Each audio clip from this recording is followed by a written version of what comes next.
join forces.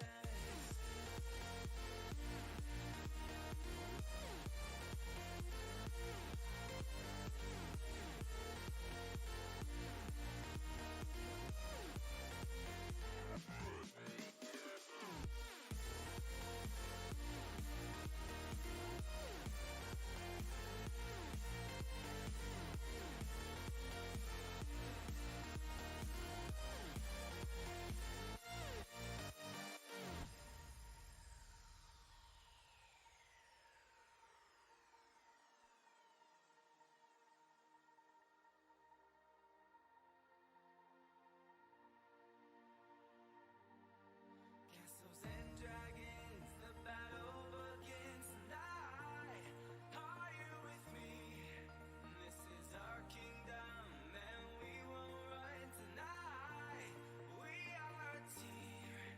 Castles and dragons, the battle begins tonight. Are you with me? This is our kingdom, and we won't run tonight. We are a team. We can do anything together if we just try. Yeah. And as long as we have our backs, whenever our foes come by, this time we will win. This time we'll have to join forces. This time we will win. This time we'll have to join forces.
Going through.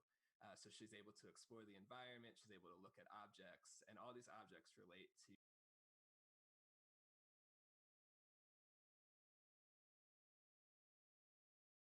emotional connections that the character she's interacting with has gone through. From your perspective, and again, now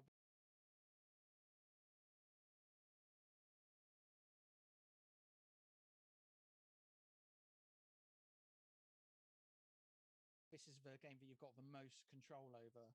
What are you hoping that players will get out of it? That's a great question. I think for me personally, I'm really excited for players to see this power of empathy that we're talking so much about. I think especially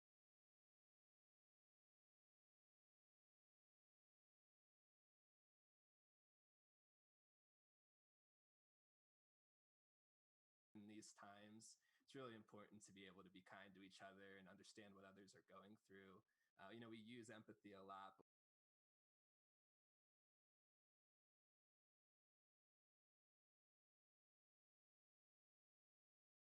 see others as well in a whole new light. It should be the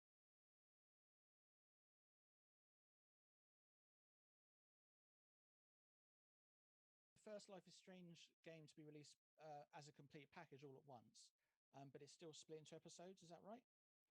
Yes, that's correct. So there will be 5 chapters, as we're calling them right now, but they will all be released together. Is there anything that you've done in True Colors that you weren't able or didn't have time to do in Before the Storm? I think for us in True Colors, really embracing embracing the supernatural element, like you mentioned, this was a big thing for us that we're able to now have a longer game, a longer experience, and add more of these power elements in, which I think the team is really excited about. Also, the locations that we built for True Colors, the environments are beautiful, and we were able to spend a lot more time just focusing on one town and one location that we could really make into this dynamic place that it feels like you're part of Haven as you're playing. And speaking of the powers, what was the process to finally deciding that was what would be the center of the game, like empathy and emotions? Yeah, so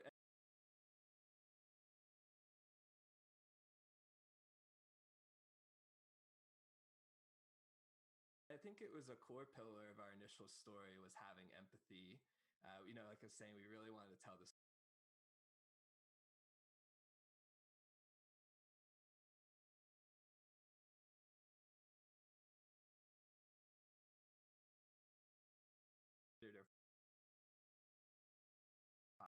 Process as we were writing the story. Us in game design working with narrative to really find a great way And really flesh out and build this character that's going to be with the player from start to finish. Yeah, well, I think with Alex, what makes her so strong is just her realism as a character. She's vulnerable, she's honest, she's genuine, she's strong, she's brave. She just has a lot of really good qualities that I think anyone can relate to. We didn't take anything specific with Chloe or previous characters from before the storm. We wanted Alex to be a character that stands up on her own, someone who's real. And I think, our writers did a great job of writing her. And then Erica, the actress, did a great job performing as her. And that is now the character that we see and love in this game. It really was a team effort to make her as great as she is today. One thing that's only just occurred to me is in each of the Life is Strange games, the main characters have parents that are either absent or antagonistic or a little bit of both. So it sounds like this is a trend that continues into True Colors. So again, was that a conscious decision? And either way, how do you think that feeds into the story? It was, and we did a lot of research to make sure that we gave the foster care system justice. Obviously it's a complicated subject, so we just tried to tell, like most Life is Strange games do, something that's real but also tragic and unfortunate in some regards. As far as Alex's parents, it definitely influences who she became and who she is as a person. I don't want to say too much more than that because there's moments in the game where I would love for fans to just experience for themselves. Yeah.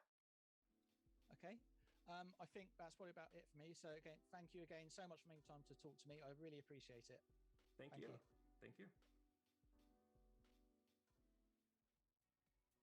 Thank you once again to our friends over at PC Gamer for that one, and lots more to come here. But first, I want to mention that our friends over at DoorDash are doing something pretty cool. Make sure you tag them in a tweet, you follow them for your chance to win a $100 gift card.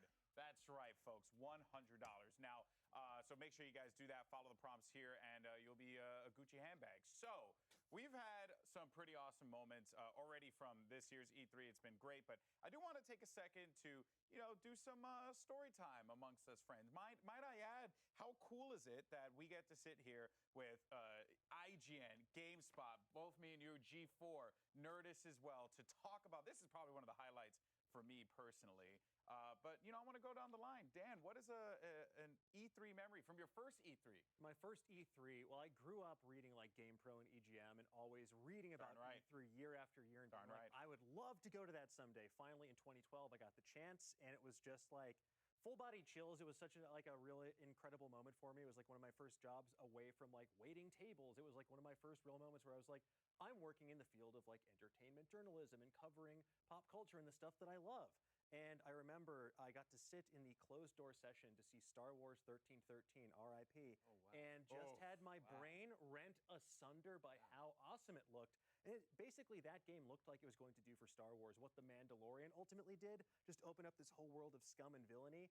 And it also taught me to embrace pain, because sometimes not all of your dreams can come true. In that case, it was sadly dashed upon the rocky shores of reality and development hell. But one day, hopefully, we'll go back to Coruscant, to level 1313, check out that seedy underbelly. But for now, I'll always have that memory to hold on to.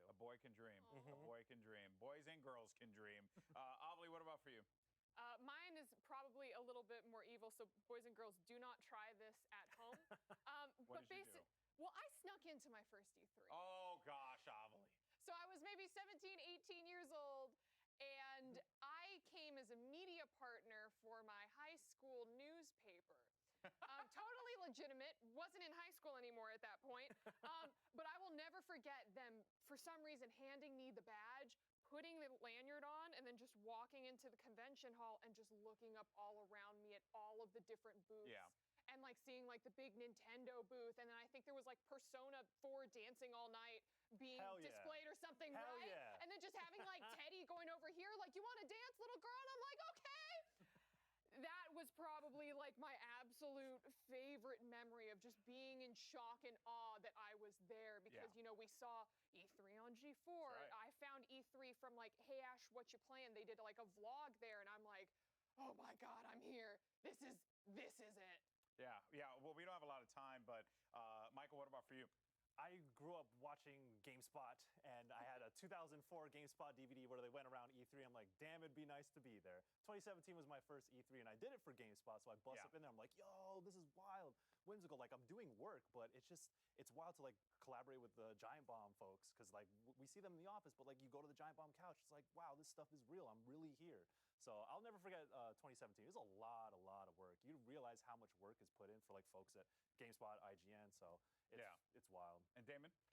I'm gonna carbon date myself here. My first E3 with IGN was 2006. Wow! So I got to go to some of the behind closed door demos. And remember, 2006 PS3 and Wii weren't out yet. 360 was out, but I didn't have one yet. So I was playing PS2, GameCube, original Xbox games. And I got to go to the behind closed doors demos of Mass Effect and BioShock, and I was completely blown away. I was like, these feel like real next gen experiences over everything I'm playing right now. And I was like, wow, this is a really exciting way to start my career at IGN. Well, before we throw to our next segment, I did want to say my quick E3 story. I commentated a Major League Gaming show match for GameSpot where I flew in the last day of E3 because that was like all they could afford. Fly me in the last day of E3 at the last moment, at the last hour of E3. It was my first one, but I remember being on that airplane, going to LA and saying to myself, Mama, I made it. It was a great time. But we have so many great stories, not just from us, but also from all of our friends all around the industry. And some of your favorite streamers as well as influencers all around had a bit to say about what was their favorite moments from E3. I'm a criminal.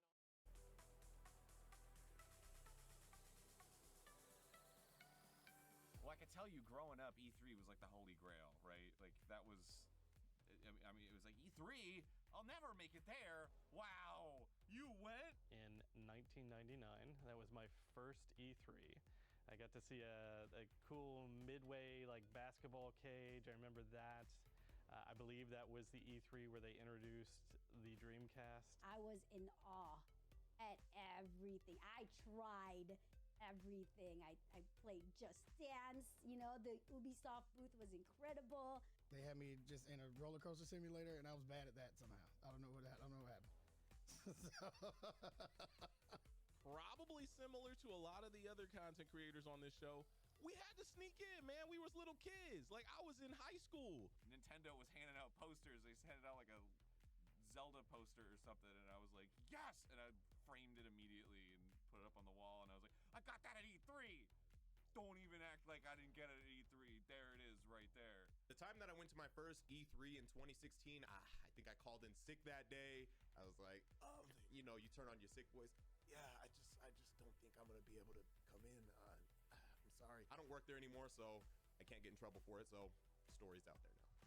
It was just so surreal to walk in and see something that I've been watching for so long, and it's there. It's in front of me, and I'm in it. The cosplays, I loved meeting new friends. I loved the panels.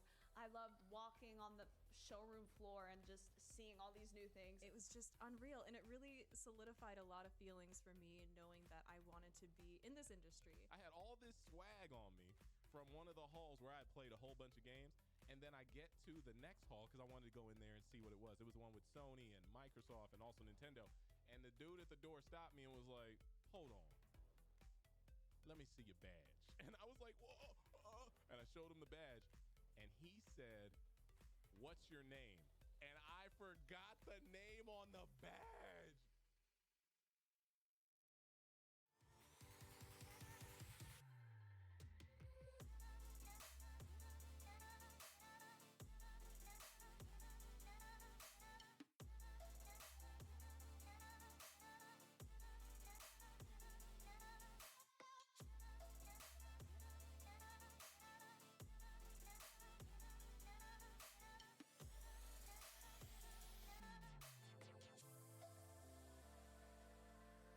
What's up, everyone? I'm Brian Altano. In today's Fix, we get our first look at Avatar Frontiers of Pandora. Far Cry's most iconic villains are back and badder than ever, and Mario & Rabbids Sparks of Hopes has been officially revealed by Ubisoft after Nintendo leaked it themselves yesterday. I'll get to that in a sec, but first, here's my friend Stella with some news about the upcoming Avatar game.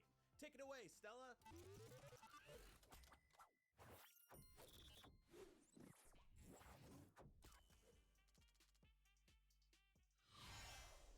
It's official, 2022 will be taking us back to James Cameron's epic science fiction world in Avatar Frontiers of Pandora.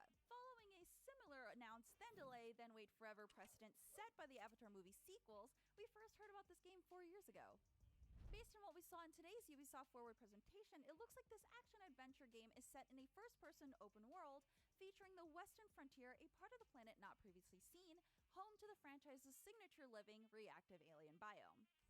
While the game stars new characters, it's clear from the trailer that it's still humanity and mechs versus the Na'vi and the wonders of nature, with a strong focus on air combat. Somewhere, Max Scoville is thrilled by this news. Developed by Ubisoft's massive entertainment studio, Frontiers of Pandora promises to utilize the Division Snowdrop engine to expand and deepen the Avatar universe in exciting and innovative ways along with the films. Massive reportedly worked in partnership with James Cameron's production company and Disney, which could mean a game very close to the world of Pandora that we know, and different from Massive's other titles, notably Tom Clancy's The Division, and an upcoming open-world Star Wars game. The game is being developed for next-gen consoles and PC, and yes, this is what we got instead of Beyond Good and Evil 2. At long last, my dream of delivering Far Cry 3's famous insanity speech myself is coming true. As previously leaked, Far Cry 6's upcoming DLCs will explore one of the Far Cry series' most enduring elements, the villains.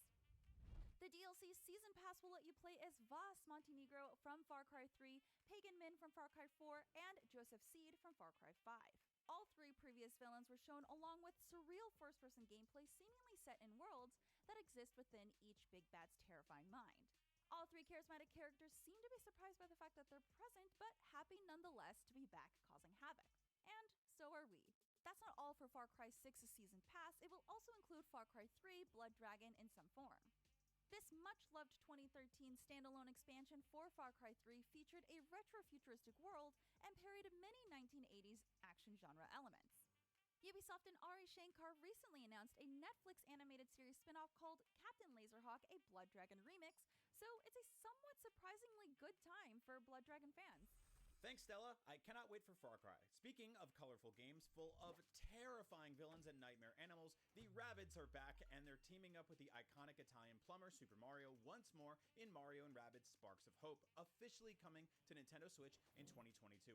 We actually got an early look at the game yesterday ahead of Ubisoft's conference when Nintendo themselves leaked the game on their official website. How dare you, Nintendo?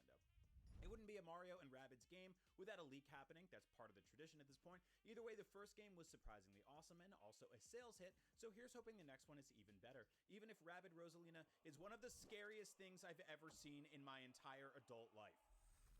Anyway, with E3 now in full swing, what are you looking forward to most? Are there any games you're hoping to see on stage?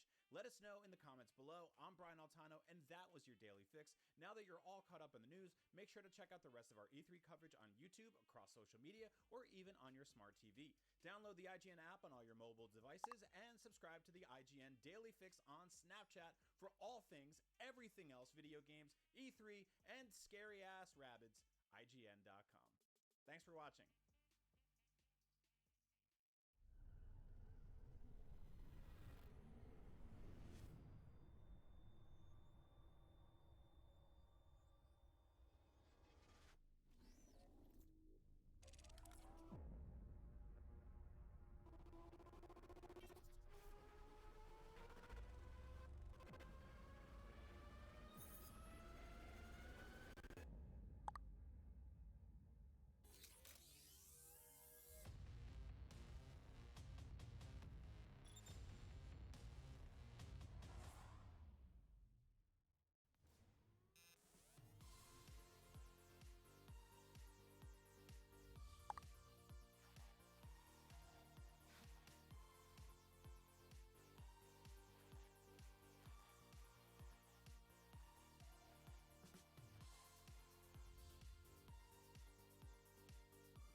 是中国领先的游戏媒体，创立于2018年，致力于为全世界的中文游戏玩家提供专业、精准、迅速的资讯情报。篝火营地立足于中国，与多家国际一流游戏媒体同行达成正式内容合作关系，源源不断地将最新鲜的游戏资讯第一时间带给全球中文游戏玩家。自成立以来，篝火营地在全网的内容浏览量已经超过5亿，服务了数百万的读者和玩家。我们的愿景是做游戏文化传播者。您可以在全球各大手机应用市场下载篝火营地 APP， 或者访问3w.gamebonfire.com 来加入游戏传播者的行列。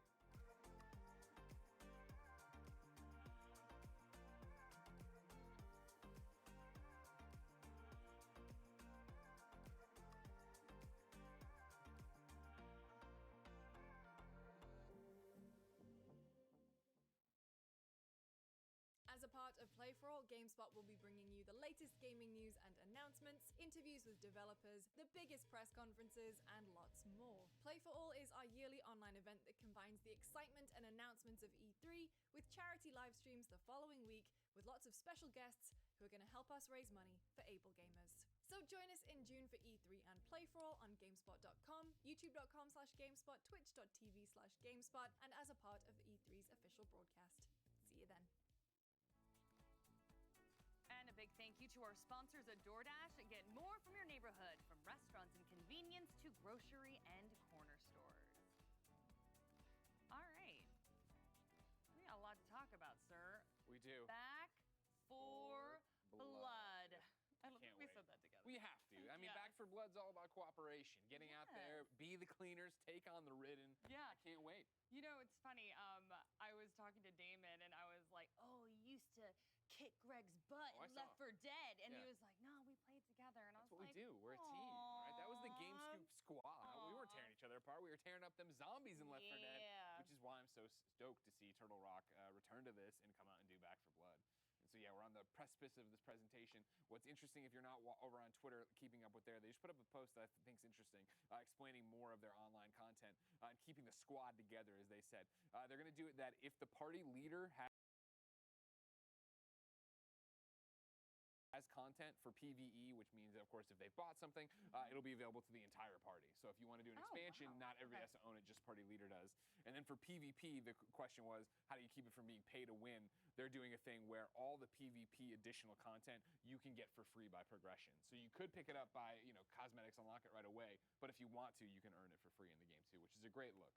You know what's been really interesting to me about Back for Blood is that, with some games we see them trickling just a tiny bit. Yeah. Black Panther, that was kind of happening. way too Sorry, I know soon. that That's way stings. too I soon, apologize. I apologize. But Back for Blood is the exact opposite. They're like, yo, we want you to know exactly what this game is about. We have gotten very long descriptions about all the cleaners. We've gotten a very inside look at the Ridden as well. And I have absolutely loved everything that I've seen. Yeah. The cleaners are extremely varied in abilities, but I'm going to be quiet because... It's almost time. It's time. That's the thing. Everything I've seen has been a PvE thing, which is why I like it. So let's talk about PvP. Here it is, ladies and gentlemen, the Back for Blood showcase. There was a little while ago when WB Games had reached out to me and asked me if I wanted to be a part of the reveal of Back for Blood. And I knew what it was, and I was so excited about what this game is. And it's the reason why that I'm so stoked for everyone at home to enjoy this. So coming up next, WB Games is throwing you smack in the middle of the action with their gore-fest shooter, Back for Blood. So grab your weapon of choice, because here is WB Games, Back for Blood. Thanks, Golden Boy. Hello and welcome to the Back for Blood PvP Showcase. If you don't already know, Back for Blood is an upcoming 4-player co-op zombie shooter made by the creators of Left 4 Dead. Today we're diving deeper into the new PvP mode called Swarm, how it works, and what you'll be doing, maybe even a little bit of strategy. We'll also talk with Turtle Rock's lead game designer on Back for Blood, Brandon Yanez, to help piece it all together. Before we get there, though, let's start off with the reveal of a brand new PvP trailer and see what it's like in action.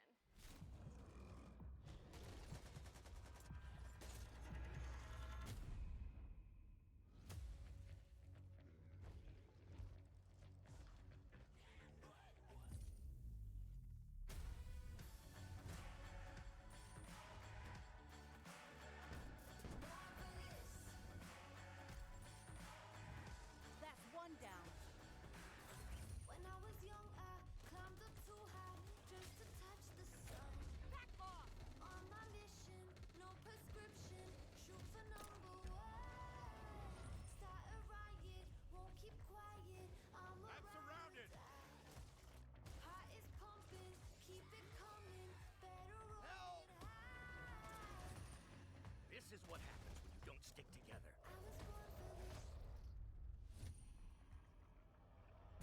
I'm a monster, I'm a hunter, let my demons show.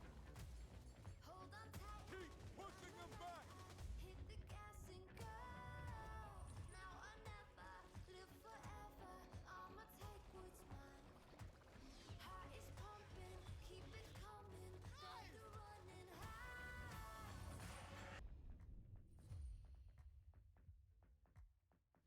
That looked intense. So there you have it, guys. Back for Blood's PvP mode Swarm. To hear more about it and to take a deep dive into the gameplay and the mechanics, we have Turtle Rock's lead game designer,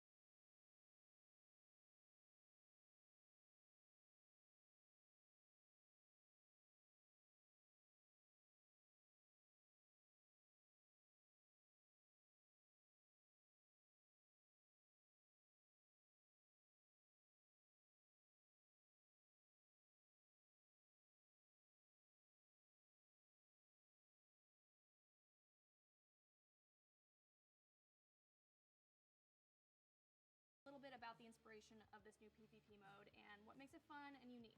Of course, so just like our previous titles, we really enjoy bringing new ideas to the table while retaining the spirit of the genre that we're working in. So Back 4 Blood's PvP is heavily inspired by our previous titles that mix survival, fast action, massive monsters, and a touch of horror. So our goal is to make a balanced and fun PvP mode with just as much replayability as the main campaign. So what's the structure of the PvP like?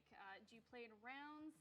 Can you play as both cleaners and ridden in one match, or are we swapping between the two? Yeah, so it's played as a best-of-3 match.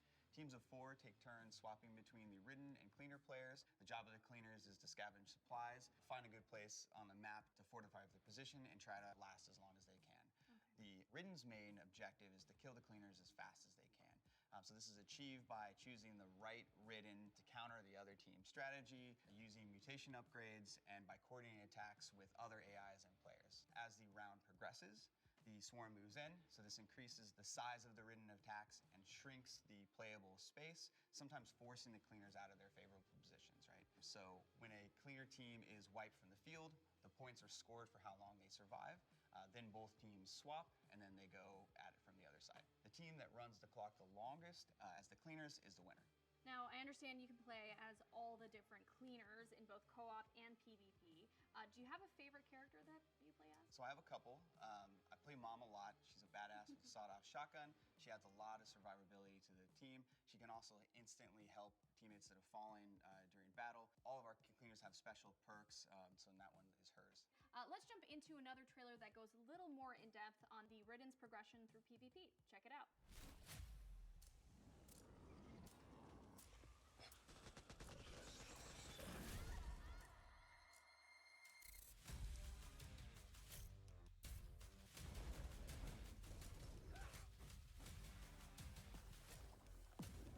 Intestinal discharge!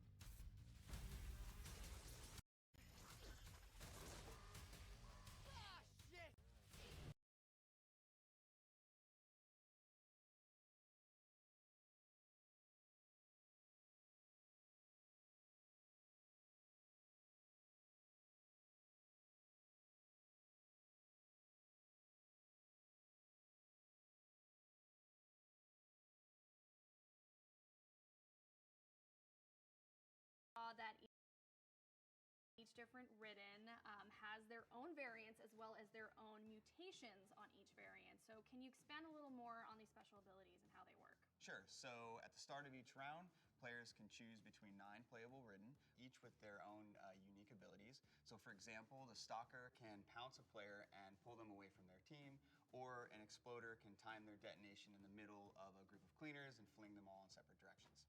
Now, knowing that each ridden has these different abilities, how do they change and improve throughout a match and improve the ridden's chance of winning? So as the ridden battle against the cleaners, they gain points. They can spend these points on team-wide upgrades called mutations. Mutations upgrade and improve a lot of different things on the ridden side, from adding effects to their abilities. They might buff the common AI waves in size and strength. So the really cool thing is, so they affect the whole team, and they persist between rounds. So as a ridden team team starts to coordinate their upgrades, things can get pretty wild. What are some strategies that the Ridden team can take on in order to get a leg up on the competition? If the cleaners are really sticking together, you can swap to the Wretch and vomit on their location. That's going to cause them to spread out, right? This is going to open up a whole bunch of opportunities for your other Ridden players to attack, right? So if you get them to spread out and there's Stalker nearby, Stalker uses the Chaos to grab one of the cleaners and drag them off into the swarm. The Wretch's vomit also slows their victims, so if a tall boy who's naturally pretty slow can attack one of those slowed characters, they're going to really be able to pummel them. Another good one is if a exploder waits for a cleaner to go revive their friend, they can use that as an opportunity to charge in and detonate on them, sending them flying and doing a massive amount of damage. Whew, sounds pretty brutal. So with that being said, which is your favorite Ridden to play as? That has to be the tall boy. It's pretty easy to pick up and play, and I have a lot of fun hitting cleaners across the map. Speaking of fun, let's talk about weapons. Now, throughout the trailers, you can see a number of different weapons. Can you go a little deeper into what those weapons are and how they work? So we really wanted to expand on the amount of choices the player had in Back 4 Blood with their weapon. So of course there's handguns, shotguns, LMGs, SMGs, sniper rifles, and a whole bunch of other types of weapons, each with sort of like a unique character feel to them. Now, how deep does this weapon customization go? I really want to know. What are some of the different attachments and options, and how do they change the gameplay overall? Absolutely. So there's a lot of different customization options for your weapons. So throughout the world, you can find scopes, silencers, stocks, sights, all that good stuff. You can mix and match them, so there's a ton of options. Last question. Do you have a favorite type of weapon? Absolutely. So as I said earlier, I really enjoy playing Mom, so her shotgun is definitely at the top of my list. Ah, that's a solid choice. All right, we've learned a little bit about how it all works, the cleaners, the Ridden, the mutations, as well as how the customization works for the weapons. Thank you so much for joining me, Brandon, and for giving us a little bit more detail on Back 4 Blood's new PvP mode, Swarm. Thanks for having me. I can't wait for everyone to get their hands on this game. We're all really excited. I can't wait either. The good news is that you guys won't have to wait too long. There's an open beta coming up on August 12th with an early access portion on August 5th available to those who pre-order. That's all for today, but Back 4 Blood still has a lot more to reveal in the coming months, so stay tuned. Bye.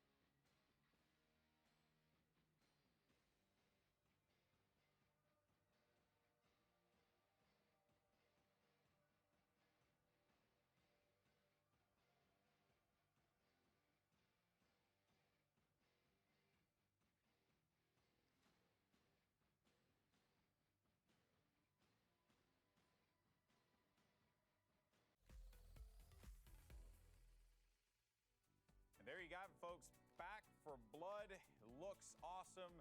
PvP mode, that was actually a pleasant surprise for me. When I played the game, and when the alpha was out, I think it was the alpha is what they termed it as. It was, a single player, cooperative, right? That kind of experience, Dan. But, I love me some good old fashioned unorthodox PvP types of games. I love that kind of stuff.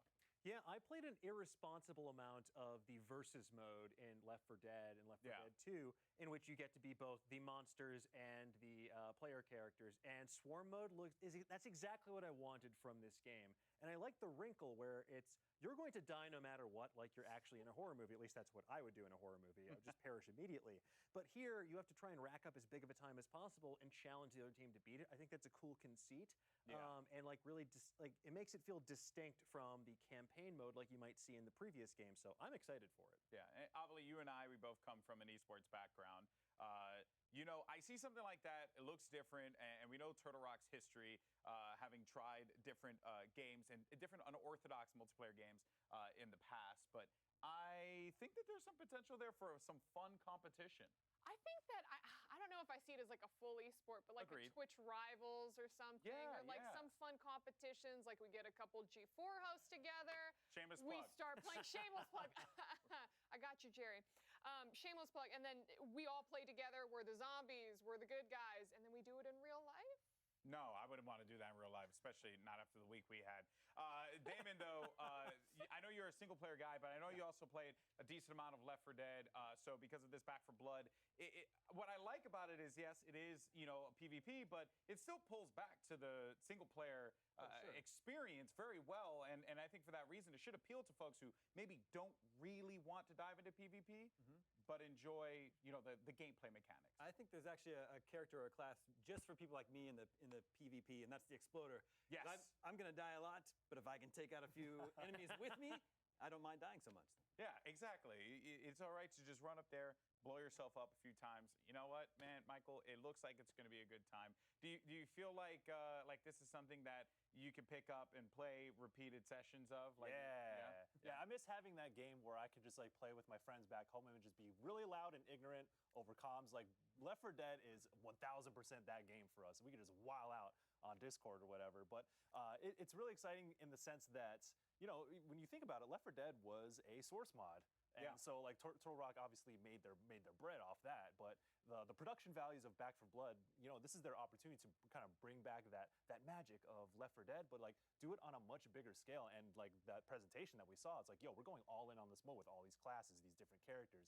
It's going to be wild and all sorts of stuff. So it's really promising because that format, that foundation is strong enough already. That can carry a new game, but if you put on a lot of mechanics on top of that, sold. Yeah. And funny enough, we did not mention that Back 4 Blood was also on the Xbox press briefing as well. Yeah. So you actually saw a few of the different elements that are going to be coming to this game. Something that I love, obviously, giant monsters. Giant monsters always a plus. Oh, giant monsters are freaking amazing. You saw, I think they said 9 playable ridden that you can be fighting. The huge monster that we ended up seeing, which was the size of a building, just came in. So I'm trying to figure out okay, cool. So we're co-oping this. We're getting in there. We're taking him down together. But then also very excited for the PvP moments because I just can't wait to just throw up on friends. Can't do it in real life, so may as well do it in the game. That's what's up. Are you sure you can't do it in real life? Well, you have a mask on, so it's just going to be We're trying to be COVID safe, GB. Thank you very much. Totally. But no, I mean, it just seems like such a fun game. The last time I played Left 4 Dead 2 was quite honestly in middle school, and all my friends were older at me and just yelling at me. Yeah. And so I'm like, okay, cool. I now see some of the mechanics that Michael was mentioning, being able to kind of throw up on people and move them out of their hiding spots, or trying to separate people from the rest of the squad. I can't wait to with my newly formed adult brain try to implement some of these. Well, if there's one thing a game like Back 4 Blood is good for, it's good for yelling at friends and having a good time. And one friend who I love yelling at, it's Greg Miller, who's over with Jackie. Greg, take it away. Thank you, Golden Boy. Always a pleasure to yell at you. Avi's newly formed adult brain. She's so sweet. At what point does it form? At what year does the adult you know what? We won't. Let's keep talking a little bit about Back 4 Blood. I was going to say, all of ours is still forming. Exactly right. I'm doing more, we still got a long way. I'm hurting mine more than I'm helping at this point, I think. What did you think? PvP, Back 4 Blood. Oh my goodness. I absolutely love everything I've seen with Back 4 Blood. Since the first trailer, to be completely honest. And then I've just been tracking every single YouTube video that I can get my hands on. Yeah. And actually the co-founder, Phil Robb, it was in some YouTube video, and he was like, we've had to sit back the last 10 years and watch other people riff on something we created. Yeah. And I feel like he's like, y'all, I'm bringing it 100%. We're going to give you cleaners with depth. We're going to give you ridden with depth. Of course. We just heard Avalee, and we heard Golden Boy talking about the potential for esports here. I was talking to you. I said, wow, do you think there could be the potential for that? So a lot of people thinking that as well. I think they're bringing their A game, and I have loved everything I have seen. I adored Left 4 Dead, but I only played it co-op. I've never been the PvP person. You're a lover, not a fighter. Well, it's interesting to get to this point now, in 2021, and talk about this and look for what we just saw from this presentation, because I can see me and my friends playing that. I can see Kinda Funny doing streams of that. Oh, yeah. And I think this round, best of 3, switch sides, go through who can clear it the fastest in the time. It gets really interesting really quickly when you have somebody, and I think also about how I guess since as old as I am and as long ago as Left 4 Dead 2 was, the way my gaming preferences have changed, because I still think of it as Left 4 Dead and what I do with Left 4 Dead, but in reality, right, there's, for me personally, been Predator Hunting Grounds. There's been Friday the 13th. There's been these different things that are challenging me and my friends groups to go at it, and then switch up the teams, right? When somebody like Snowbike Mike comes in and is way too powerful and is too good as a cleaner, we'll put him over on the ridden side and have that try to balance for it. I thought it sounded really good. I'm right there with you. I like this idea of, one of the things they were talking about is, for every round, the area of play shrinking. So that it does become, you've sat there, you've established your base of operations, and now you've got to move all the way over there. You know I'm all about that battle royale, so I was like, okay, I'm here for that for sure. So who do you think you're gonna pick? I was leaning towards Holly with the bat. You know me, I'm all melee over here. I'm with the shotgun. I mean, that's a pretty good one, right? You know what I mean? Mom with the shotgun. You can't beat that for sure. And then, sure. what about when you think of the ridden? Who are you thinking? Honestly, Avali stole my pick. I want to vomit on people. Really? I do. I'm just like, that was too fun. Though being the exploder could be. I agree with Damon as well. That could be really fun. See, too. Crusher, I think I'm in line for. Crusher. Get them, squeeze them, go. But again, it'll be about building, teams together. 9 playable ridden, a whole bunch of different stuff. Oh my goodness, we could talk Back 4 Blood for days. I have like pages and pages. Right. But one even more details, Back 4 Blood's lead producer sat down with our partners at Reddit for an in-depth AMA. Check it out.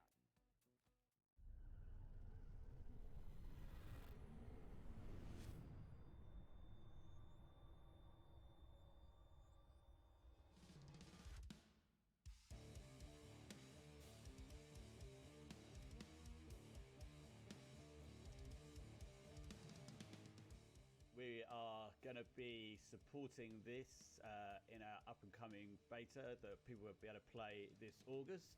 And, of course, we also fully intend to support that for the launch of the game.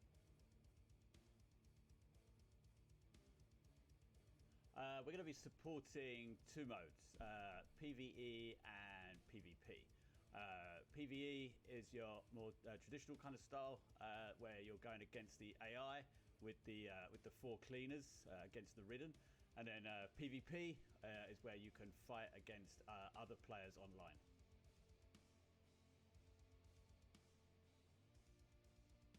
In PvP, we have a separate progression tree that we call the ZMS, which is the Zombie Mutation System. As you play through the game, we grant points to players depending on how well they're doing during each round. And then they're kind of free to spend those points on upgrades to the different zombies that we have, just so we can, they can make them more powerful, cleaner killing machines.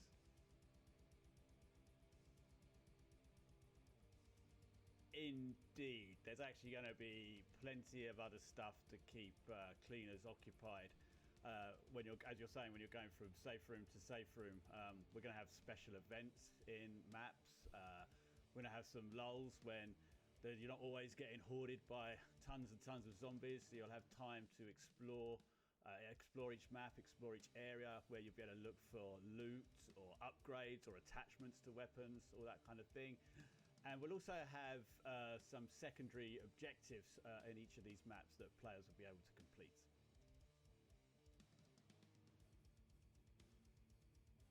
So yeah, as you say, ADS wasn't in Left 4 Dead, but we're certainly fully aware that a lot of games these days do support that feature. It's pretty common. So it's something we definitely wanted to include so players have that option. And I believe we do have some cards that can disable ADS if that's kind of not your thing.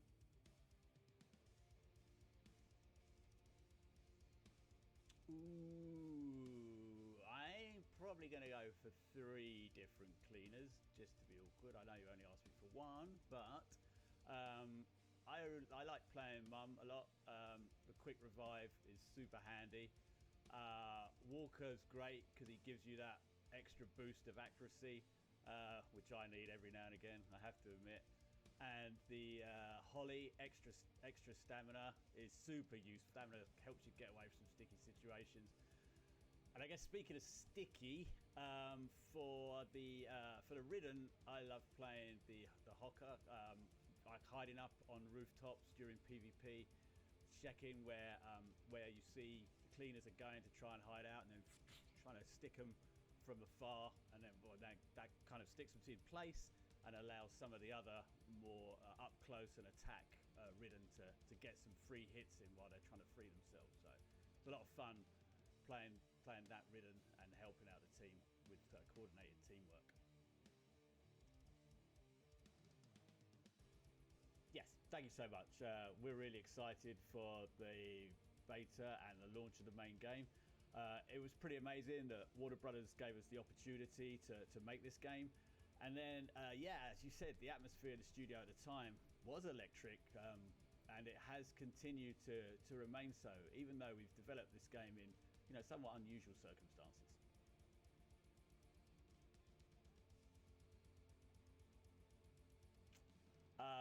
These ridden can certainly mutate into all sorts of different shapes and sizes. So, who knows what monstrous thing they might turn into next.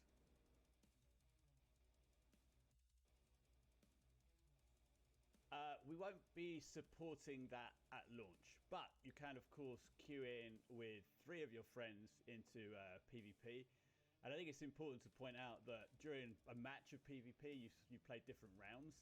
And then at one point you will be playing as the ridden, and then at one point you'll be playing as the cleaners. So, you're going to have a chance to pick off ridden during a normal match of PvP with 3 of your friends.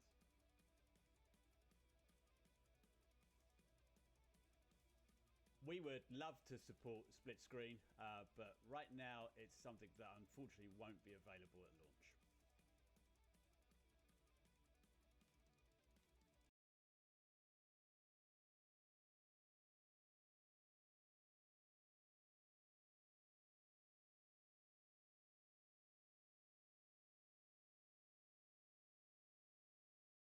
Another character has, so you can add that to your deck and you can start customizing your character that way, so you would have similarities to some of the cleaners abilities. Okay, thanks for hanging around. Give me the opportunity to answer some of these questions for you. Don't forget, in August there's the open beta is going live. We'd love you all to play as much of that as you can, because that'll get us ready for the big day in October when we bring the full game to you. Look out. Get ready. Back for blood.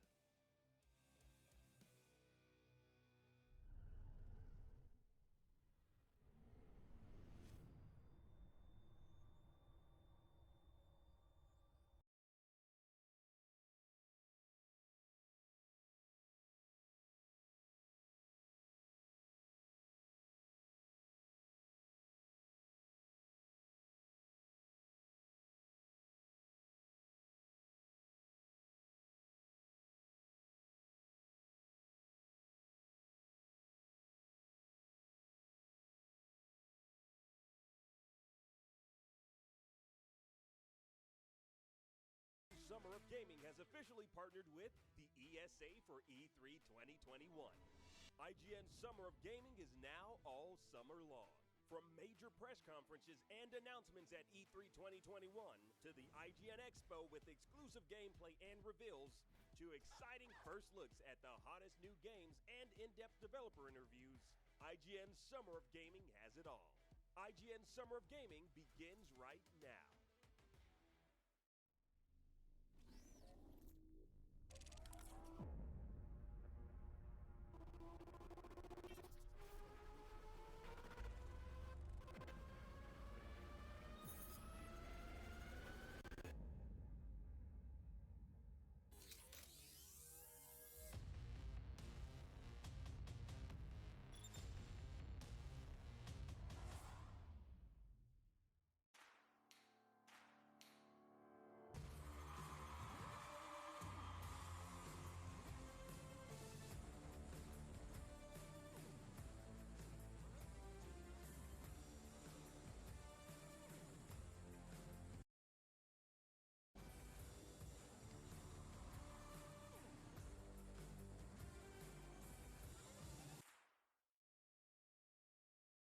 I grew up where you would buy games and they were big floppies. Not the little diskette floppies, but like the big floppies, And you'd go and you'd buy the game and it came in this big box. And of course, internet came about and it was like AOL 1.0. This is like when it was black and white, and you'd connect and you'd have the external modem and I'd be yelling upstairs. I'd be like, don't pick up the phone, because it would kick me off the internet, and I would be so upset. And I was just like, oh my god, this whole world was being unlocked for me.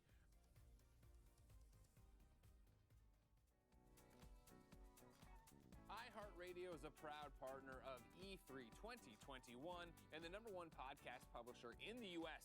Listen to all your favorite shows on the iHeartRadio app. Jackie, Golden Boy.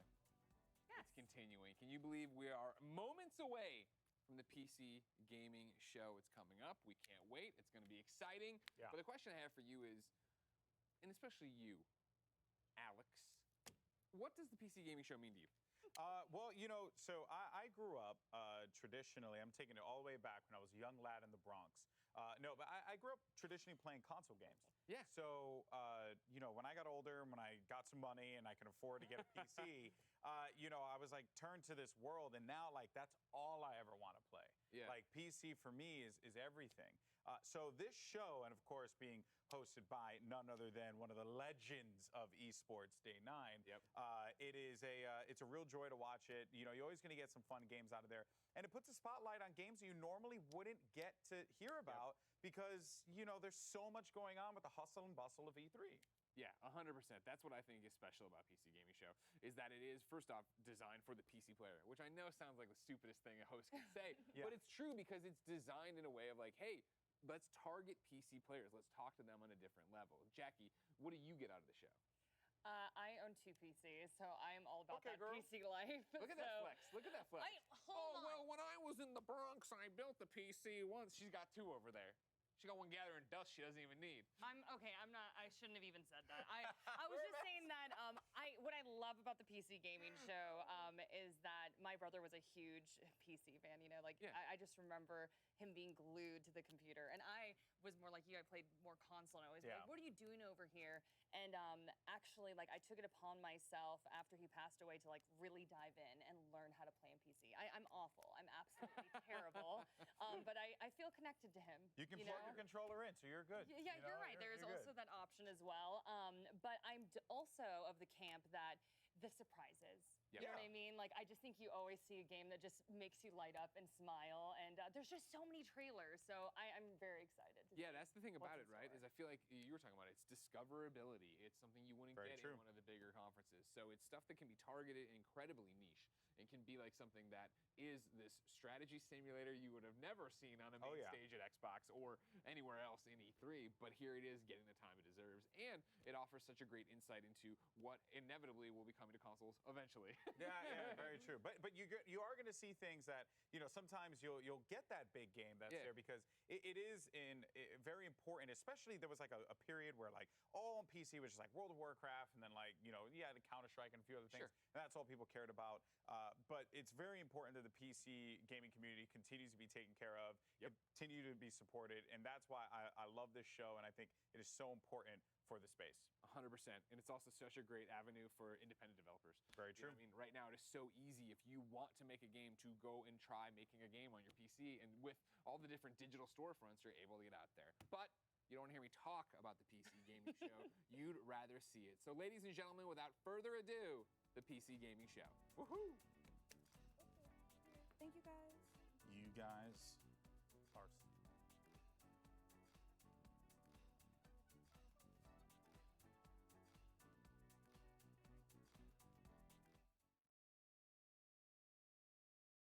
Space Year 2021.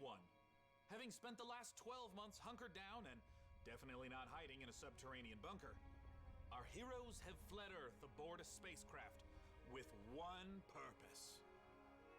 To bring you the hottest trailers, to bring you the best interviews, to bring you the PC Gaming Show.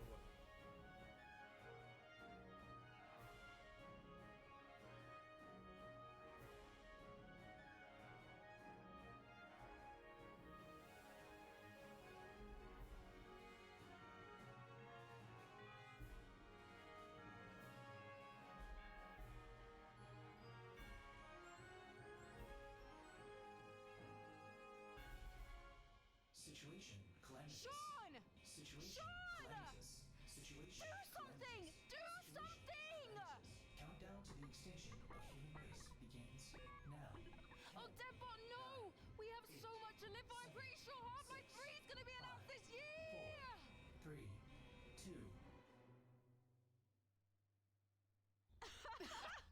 It is so good to be back, gang, and this year, we're in space! Aye, aye, Captain. Happy to be remotely on board, Sean. Well, I'm so glad you were able to finance this year's PC gaming show by, selling all those black market graphics cards you've been hoarding. Ah, yes, a crime with absolutely no real-world consequences. Hey, Frankie, wait a minute. Is that a 65-ton catapult mech model CPLTC-1 as featured in MechWarrior 5 Mercenaries? Sean, I always knew you had immaculate taste. It most certainly is. I can't wait for this year's significantly more weaponized PC gaming show to go off without a hitch. Which reminds me, Debbot, can you run a quick hitch scan? Yes, Sean. Of course, Sean. Running hitch scan. Oh, and I also want to warmly welcome someone new to the crew. Mika Burton, welcome. Hi, everyone. I'm so happy to be here and look forward to bringing all of you fresh new PC games and hardware. Hitch scan complete. 0 hitches found presently or in 13,908,665 possible futures. Hooray! Yeah! So what's the plan, Cap? Well, Frankie, Debbot's gonna send you the coordinates for your first target, now. Your targets might be exclusive interviews, trailer premieres, or any number of amazing new computer games to beam down to the fine people on Earth. Mission received. Now, this is gonna continue until all the targets are acquired and our mission is completed smoothly and without a hitch. Isn't that right, Debbot? Yes, no hitches located, Sean. Not a single hitch in sight.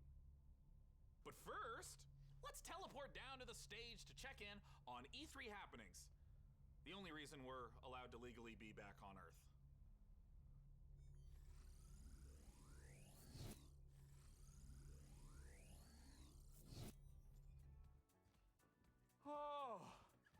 Oh, planet Earth. Oh, great to be back, right? Am I right? One of my favorite planets in the whole galaxy. It's all right. And thank God that teleporter was conveniently built just out of frame of camera. Mika, are you ready? I'm ready. Well, ladies and gentlemen, hello and welcome to the PC Gaming Show 2021. It feels great to be back on a live stage once again. Over the next 90 minutes, we're going to bring you a showcase of some of the most exciting upcoming PC titles with world premieres and exclusive interviews. And if dozens of new trailers wasn't enough for you guys, later in the show, we are going to tell you how to win a custom MechWarrior 5 themed PC powered by Intel. So you're going to want to stick around for that. Now, make sure to keep out a special look for a special promo code throughout the show from Humble Bundle, during which you can get a ticket to get Civilization 6 Platinum Edition for just $10. But right now, we're going to kick things off with Nautica Blade Point, probably the most original entry in the Battle Royale genre this year. Let's go!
You are watching the 2021 PC Gaming Show, and I am the new cloud-based Debbot.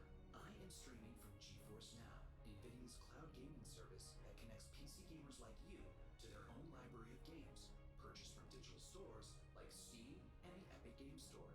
Coming up, Dying Light 2 and Orcs Must Die 3. But first, a trailer for Humble Games' Dodgeball Academia. And be sure to check out GeForce Now, currently available for PC, Mac, Shield, Android, Chromebook, and iOS. Visit GeForceNow.com to learn more.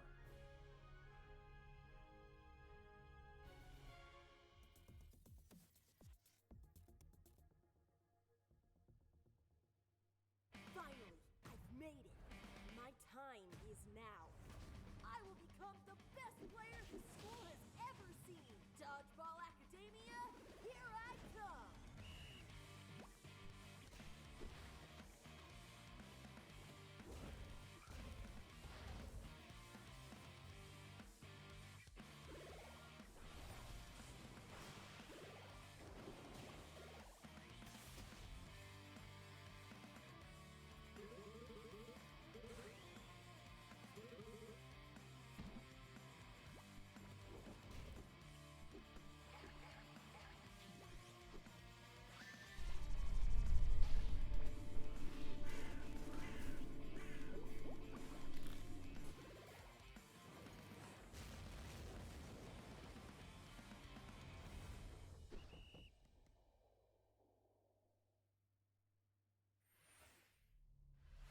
Make sure to check out Dodgeball Academia out soon from Humble Games. Ooh, that was sweet. Don't you agree, DevBot?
Well met, my dears. Well met indeed. What brings you here? Your counsel I need. Yaga-Bone, Yaga the Great. You want to manipulate the Tsar's fate. Upon his throne, I will bestow a fate of sorrow, bad luck, and woe. The rightful Tsar had failed my test. He was unkind, just like the rest. He said to me, "Leave, ugly hag," when all launch plan for Chivalry 2, the game at launch is a foundation. It's intentionally been built to be extended. It's not just out and done. We're going to support it a lot with post-launch content. Gallancourt is the first TO map that's coming out post-launch.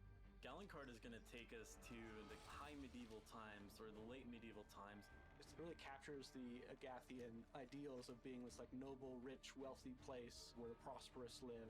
You're going to feel like you're sieging Tower of London if it was on a port where ships could dock into.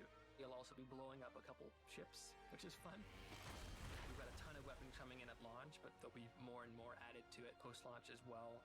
a new fighting style is really going to change up the experience and change how you have to fight everyone.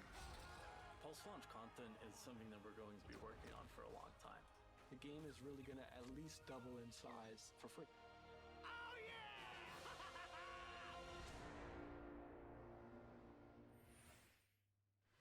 Next up, we have an exciting look at Dying Light 2, and make sure to stick around to find out how you could win a custom Mech Warrior PC from our friends at Intel.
All I did was ask for bread.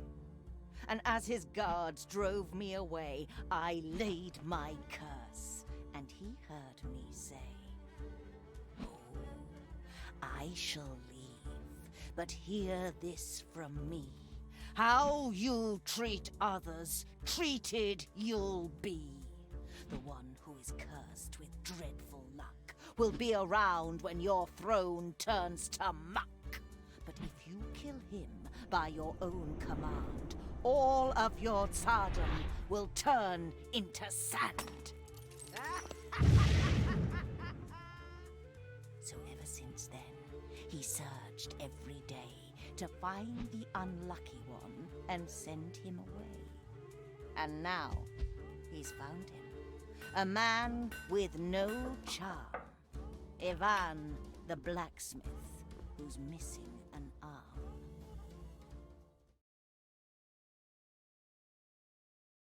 Yaga, our friend, we lend you our skill. Ivan we shall use. To fulfill your will. Blacksmith?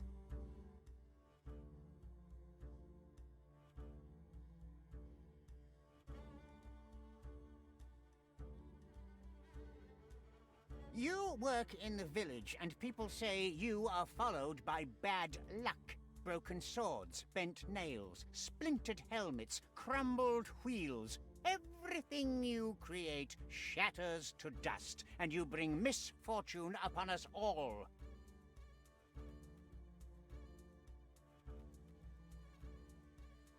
One day, I was at home with my Baba, and she said to me, "Oh, Ivan, my needles broke again. Would you make your poor old grandma some new ones?" "Sure, Baba.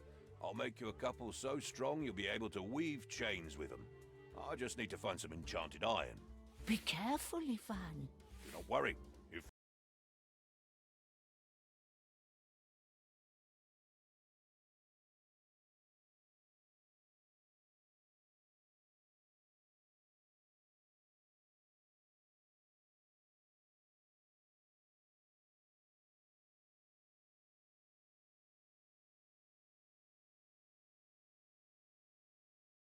there's misfortune in the world, I haven't met it yet.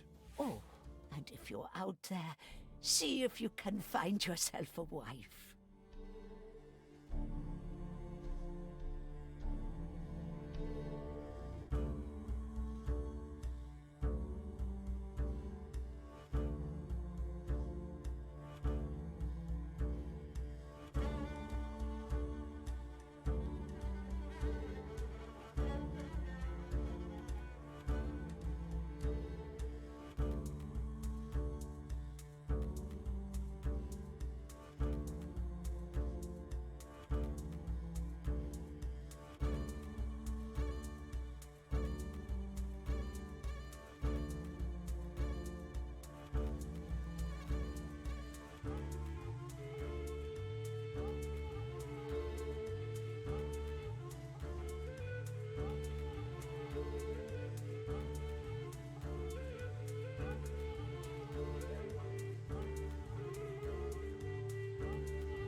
Later that day, I was going through a beautiful forest. Little did I know what would follow.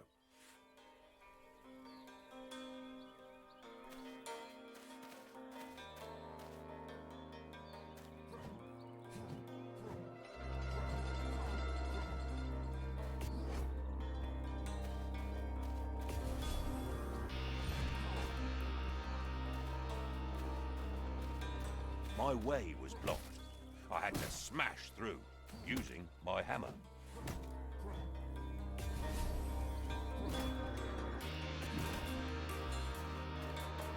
I had to go through some thorny spikes.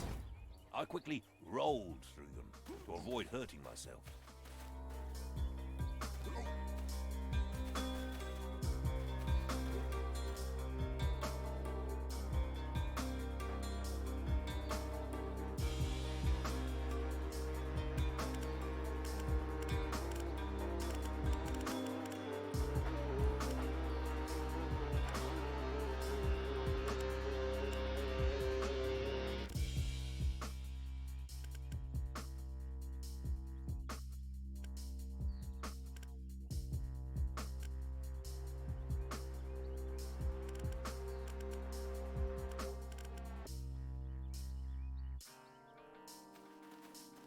Wild animals were upon me. I got ready for the fight.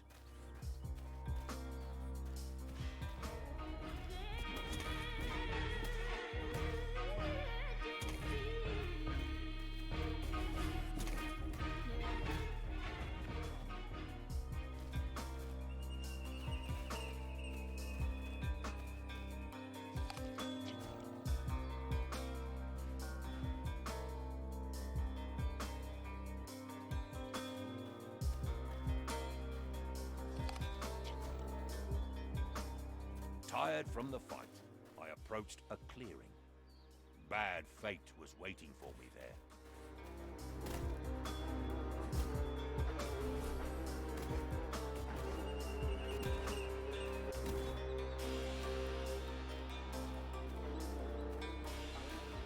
Dear traveler, with that sweet face, what brings you here to Lico's place?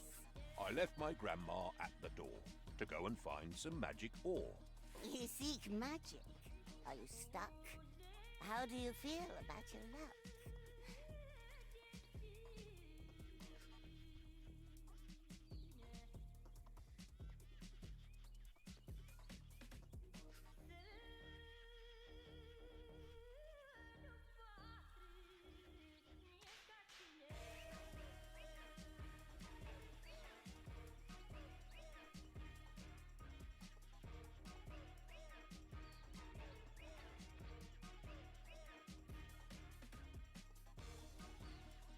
Bad luck? I think that's just in tales. Hard work and patience never fails. A non-believer then. I see. Looks like the fate is kind with me. Come now with me before you're thinner. You're just in time to be my dinner.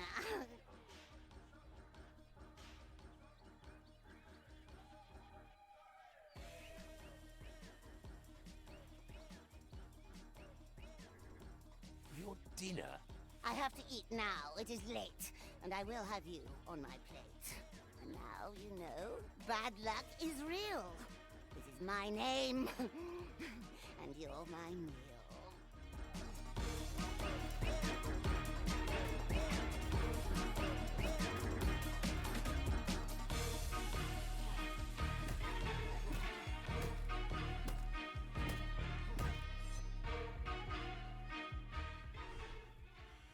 I had grown tired from the fight. I swung my hammer with my might. And when I nearly hit her head, she laughed at me, and it broke instead. So I just ran. I ran away. I had no time to stop and pray. And in my path, fixed in a tree, a golden axe was there for me. But as I grabbed and said, "What luck?" I realized my hand was stuck. And then she raised her deadly knife and tried to rob me of my life. But as she swung with evil charm, I moved aside and she chopped my arm. She grabbed it and she said, "How sweet!" And so I got up on my feet. I started running, dripping blood. Well, not a drip, it was a flood. But right behind I heard a crash, and then I fell down with a splash. As I blacked out, I heard a shout, "This one is mine now, you get out!"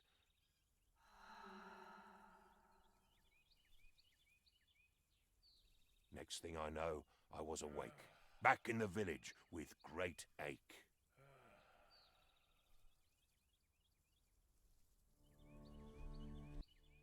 That is a sad tale indeed, but it just proves you have bad luck. For this, I should banish you, send you away, and forbid you to return. But I am not unkind. Instead, I will give you a chance to bring me something precious and clear your name. Go far away, wherever you may, and bring me back strength beyond measure. But return without it, and my guards will just drive you away.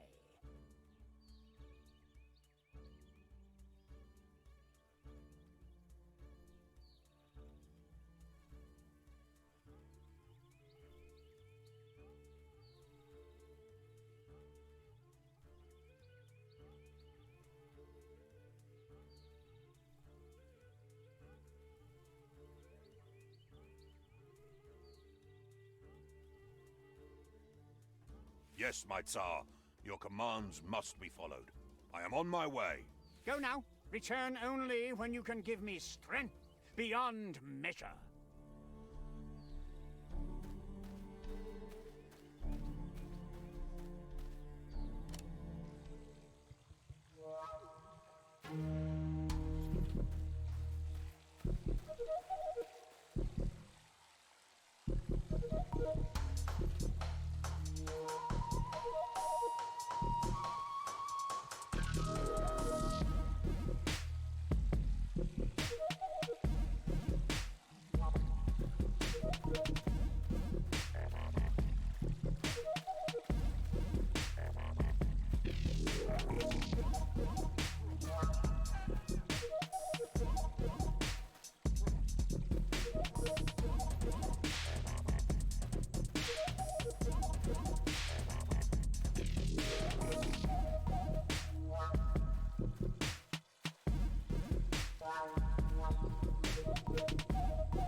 Ivan, my dear boy, I heard what happened. That wretched Tsar sending my boy away instead of finding a wife. What will you do, Ivan?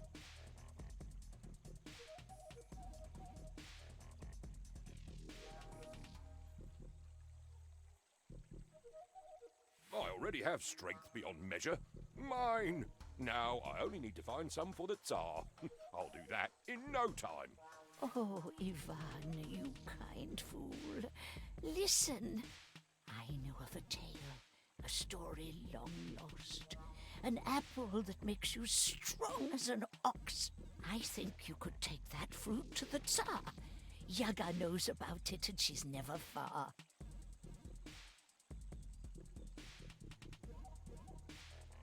How can an apple give strength? Yes, Ivan, a golden apple, picked when it is ripe, straight from the branch. Only one apple ripens every 7 years. Maybe it is time now. Baba Yaga will know.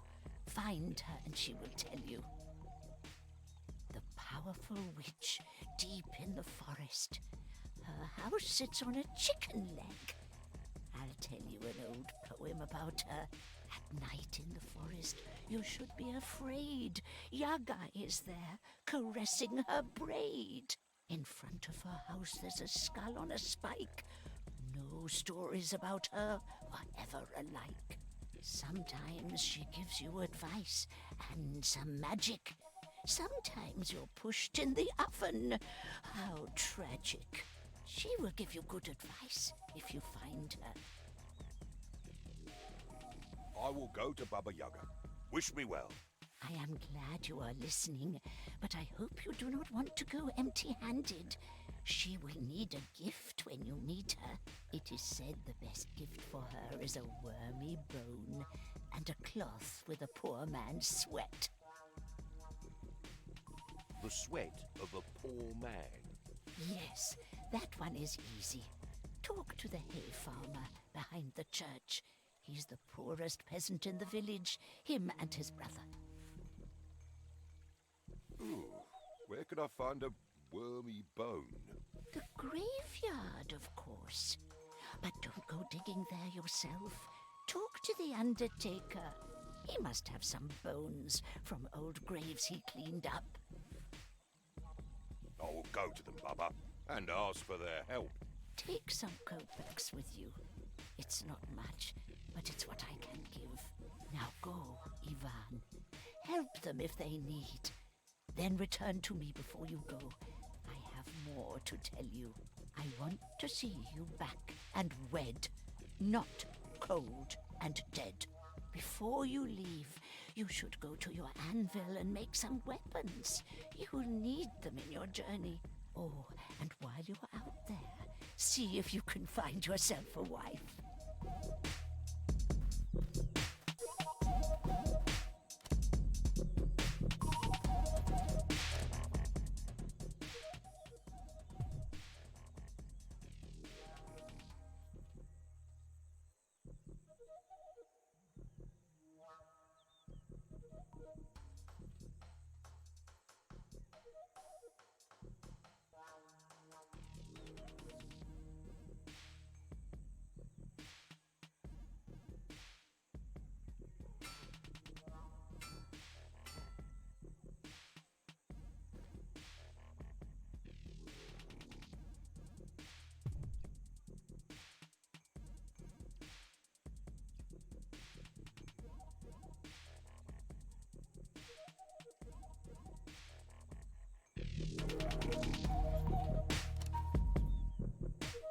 I'll take these ore pieces. I might need them.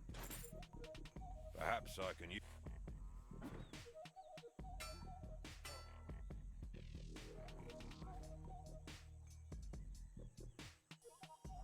The best offense is a good defense.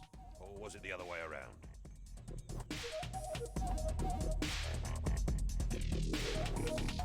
No time to rest now. The Tsar is waiting.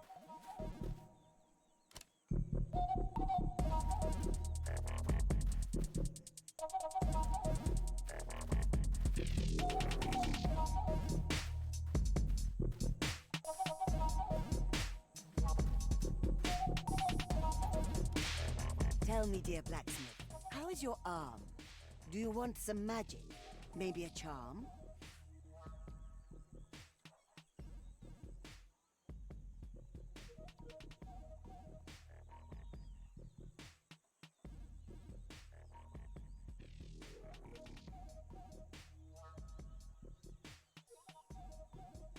A magic item if you have on you. For a small price, I can make it too. What blessings do you need, blacksmith?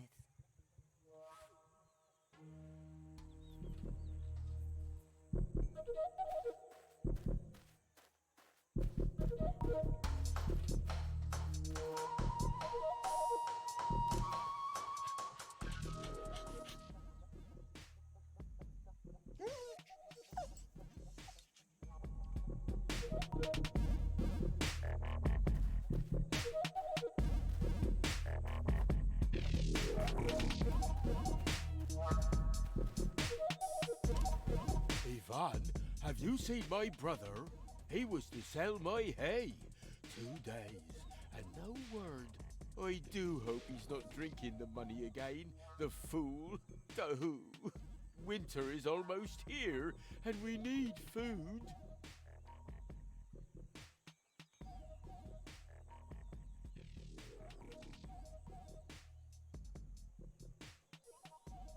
But why didn't you sell it yourself? Oh, brother always gets a better bargain.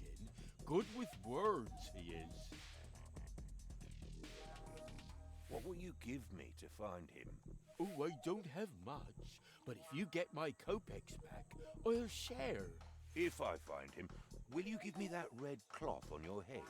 This? It keeps sweat out of my eyes, but I will give it to you. I'll look for him, but where should I start? Oh, thank you, Ivan. The market is near some farms. It can't be far.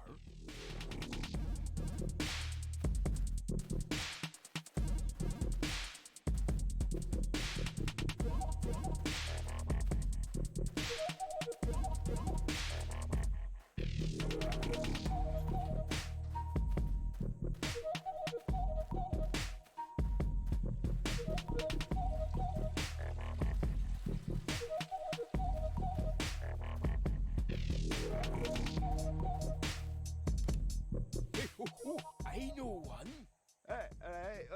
Where's it? Liquid, but not water. White, but not snow. What do you mean?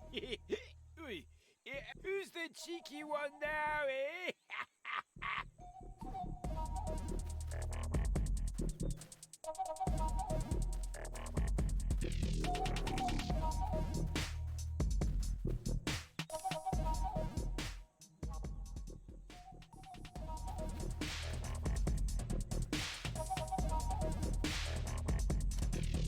Life is hard, but the cows are happy.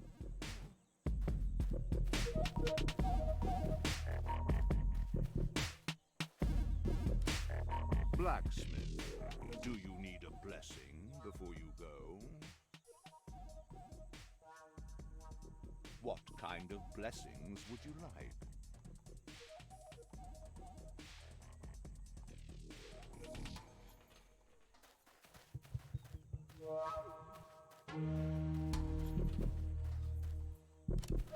They stole my coffin lid.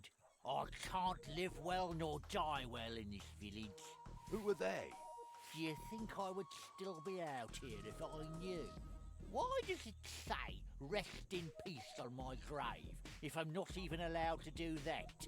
Why can't the dead simply stay dead?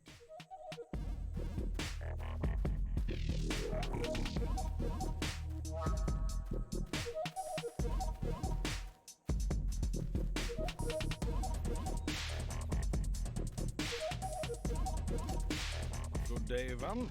I was just thinking about you. My spade is worse with every grave I dig. The blade has gotten blunt as a wooden spoon, and you can't really dig graves with a spoon, can you? Can you help me out, blacksmith?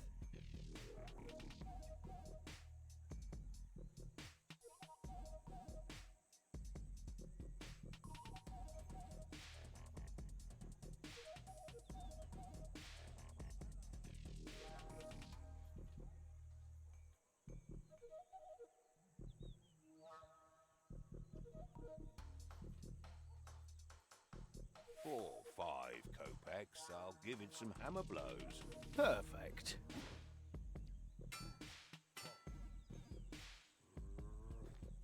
And your coins for a job well done. The spade is much better now. It will still dig some graves. Now that you've helped me, is there anything I can help you with? I need a bone, rotten and filled with worms. Do you have something like that? Oh, I always end up with a few of these in my pockets. Here, take this one. It's too hard to crack, so you can have it.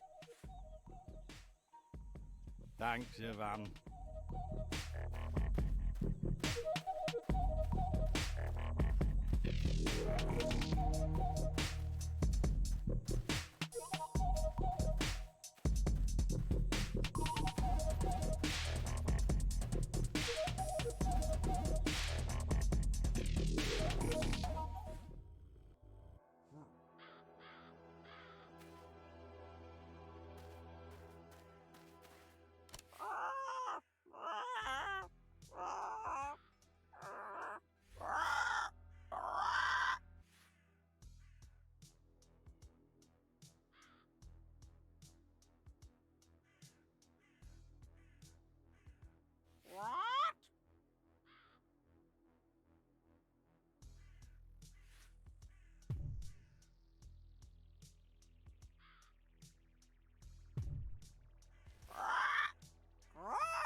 Things don't look good for him. Where is Ivan going now?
The heat is unbearable.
Can you help a troubled old shepherd?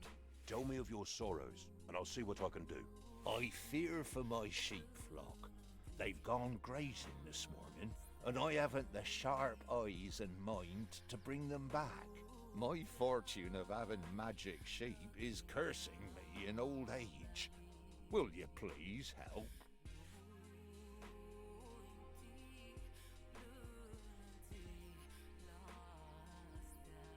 I'll do it. Tell me what I need to know. Each night, the sheep think of a riddle, and it gets written on their wool. In the morning, they vanish away to graze around. And if I'm to bring them back, I have to whisper the answer in their ears.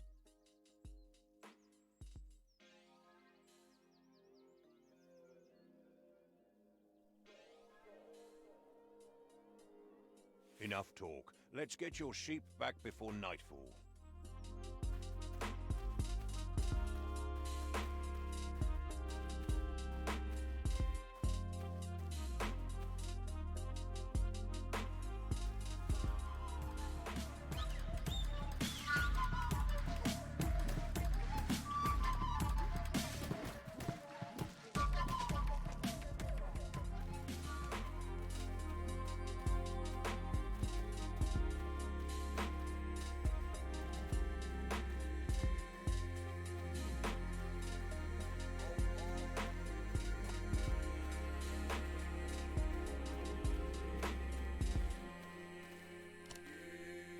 Trees and dogs have in common?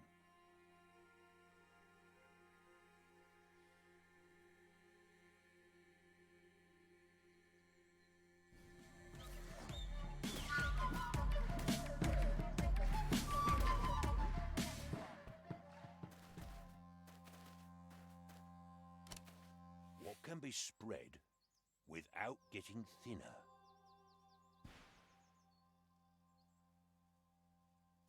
Joy?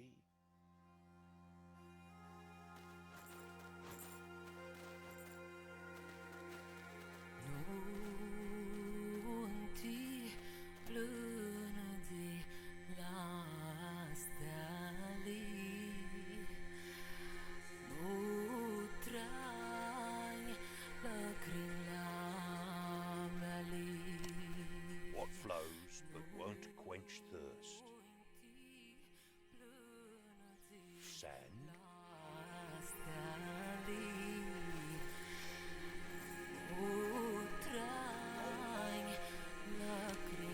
What breaks but never falls? Dawn?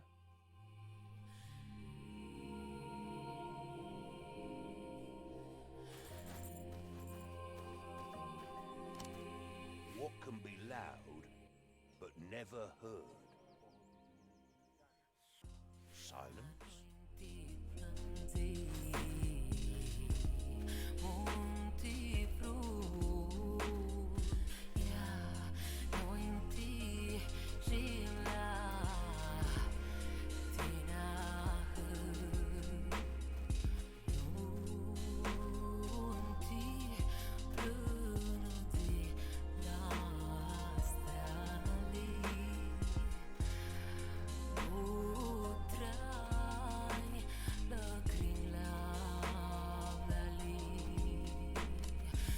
You did me a great service, lad. Good fortune be unto you.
stone oven sits alone, worn out by time and weather.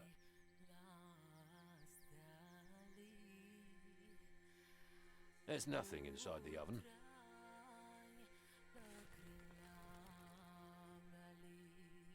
There's a freshly baked... There's nothing inside the oven.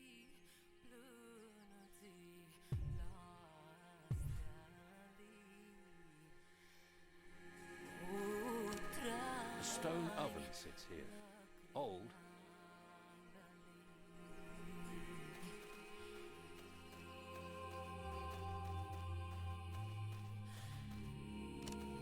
Must have used it to defend himself. I might find a use for it.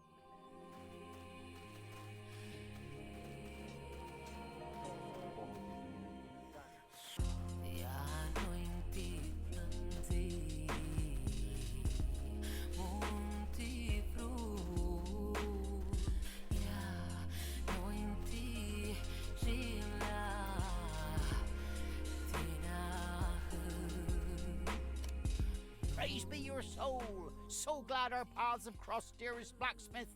I thought I was doomed. My brother must be worried sick for me. How did you end up tied to a tree? Oh, I sold all my brother's hay at the market, but a band of thieves cornered me and robbed me blind on my way home. Be kind. Don't leave me here. Set me free, I beg you. Right away. Oh, bless your soul, Ivan. Although I would have one more thing to ask of you, if I may dare. Oh, well, me and my brother, we are in terrible need of those kopecks. Without them, we'll barely make it through the winter. Dearest blacksmith, if you could be able to get my kopecks back from the bandits, we would be forever in your debt. They must have a camp not far from here. Well then, come help me. Oh, why, dearest blacksmith, I would gladly assist you. Alas, I'm not much of a fighter. My weapons are my words, and my words alone. Worry not. Leave it all to me. You should find about 100 kopecks. Good luck.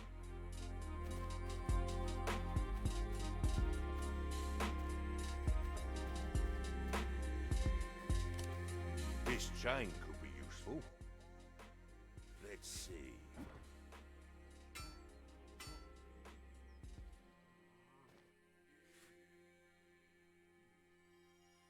Now I can grapple across.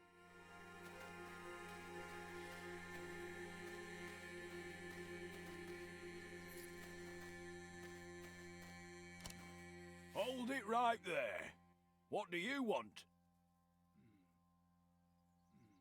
You stole the poor man's hard-earned money. Give it back. We stole what? We are the ones who were robbed. We're outlaws, all right, but we don't pick on the simple folk. Now leave us be, or we'll teach you a lesson.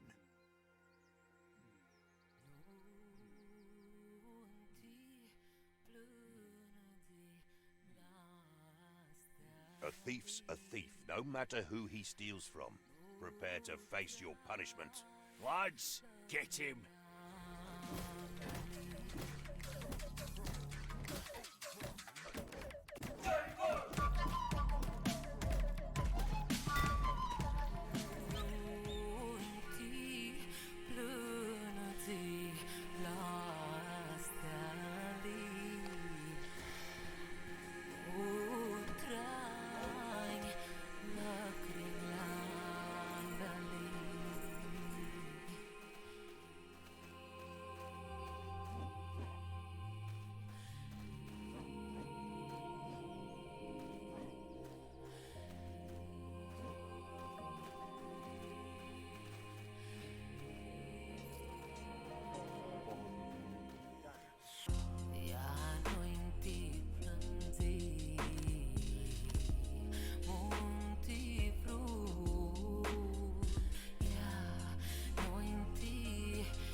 often sits alone, worn out by time and weather.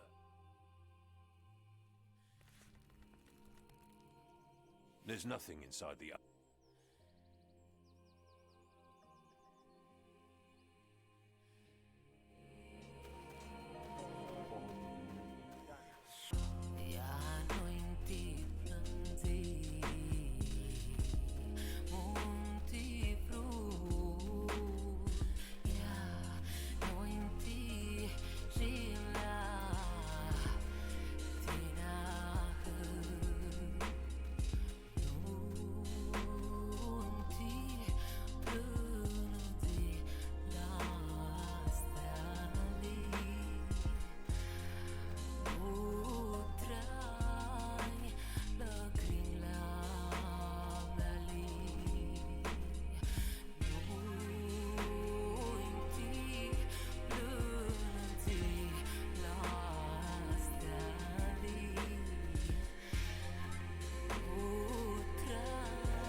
Ivan do now?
my dears? Well, What bring your you the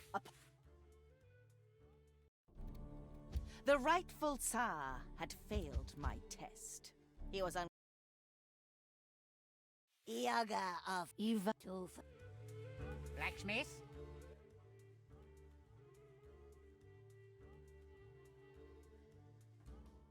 I have a name. The name is Ivan. Do not speak out of line, blacksmith. You work in the village, and people say broken swords. For this, I should banish you. But go, battery.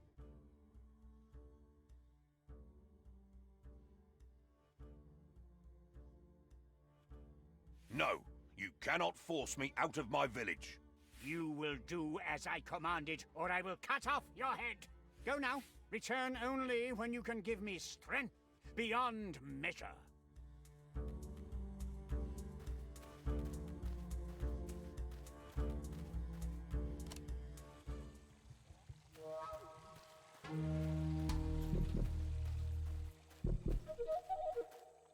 Ivan, I heard what will you do?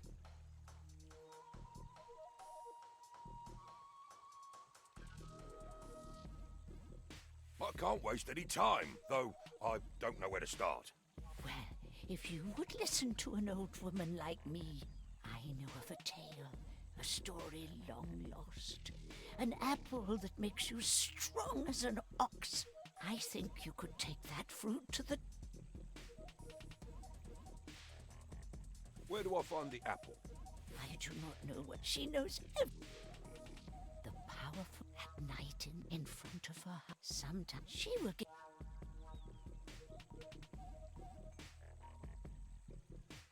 I will go to... It is... The sweat. Yeah. Ooh. But... I will go to them. Now, I want before... Oh, and while you are out...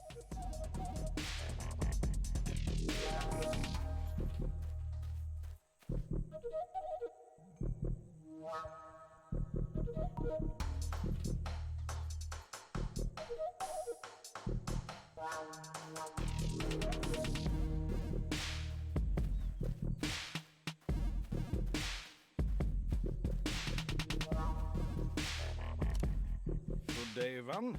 Nice. The blade is... Can you help me out, Black?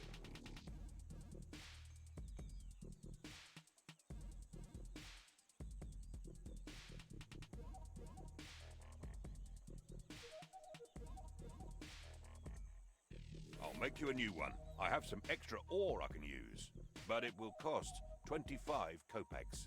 Well, a strong, sturdy spade is worth that. Now, let's see the blacksmith at work. Here's the coins. Thank you. This is a good spade. I will dig many graves with this. Now that you've helped me, is there anything I can help you? I need a bone. Oh, here. Thanks, Ivan.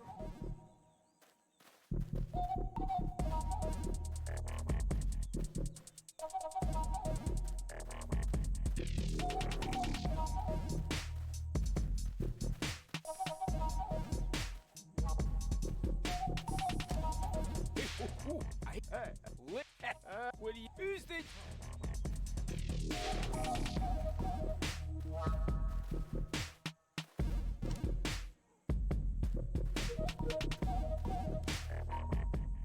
I'll take on.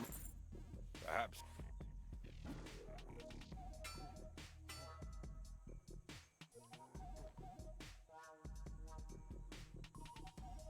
The best offense is a good defense. Or was it the other way around?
Greetings. Interested in some talismans? Here's what I have for you today.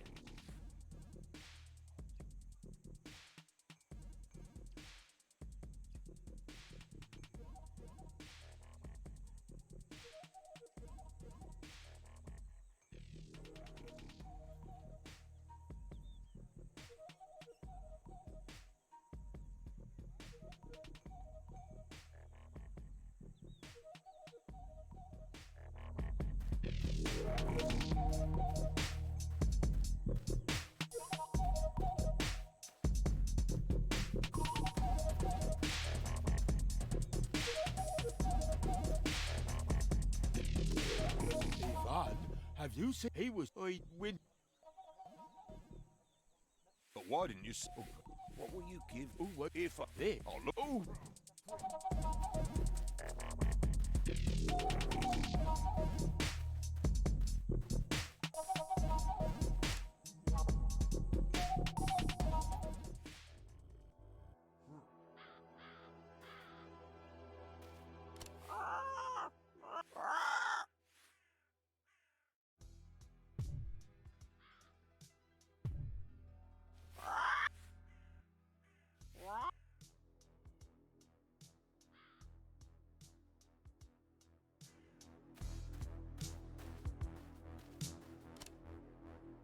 Things don't look good for him. Where is Ivan going now?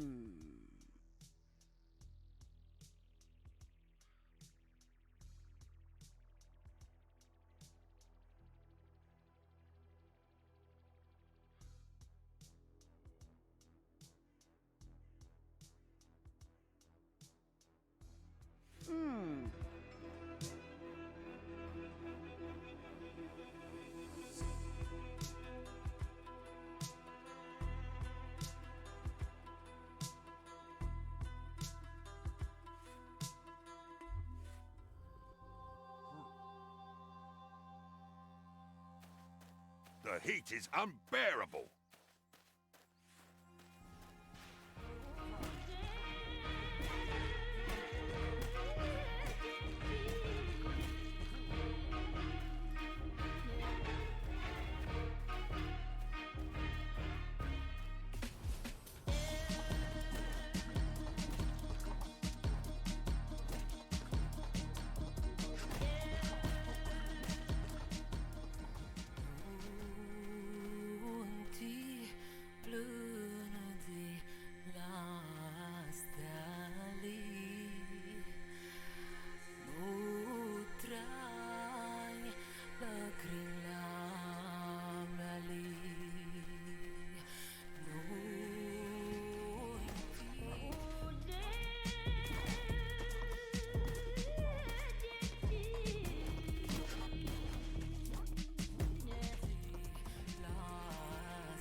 be upon you, traveler. Listen to this old priest, and I will reward you handsomely. You're a talking goat. What's this priest nonsense you talk of?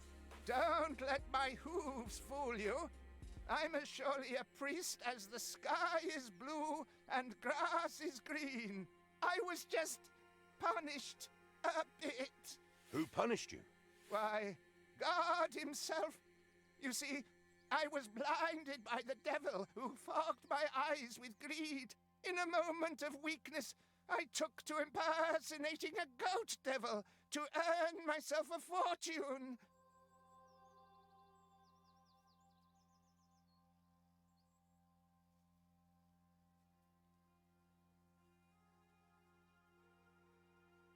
You spin a sad tale, but don't expect tears from me.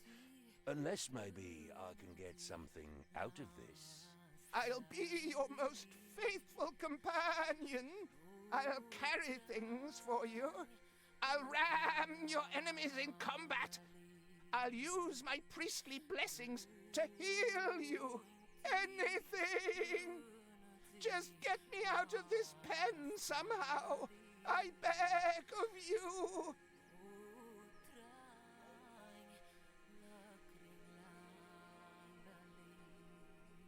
I might work you to death. I do more brawling than you think. Hurry up, blacksmith! The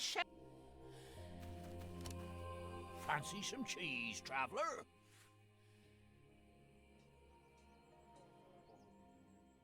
I could never refuse some good goat cheese. Oh, sorry.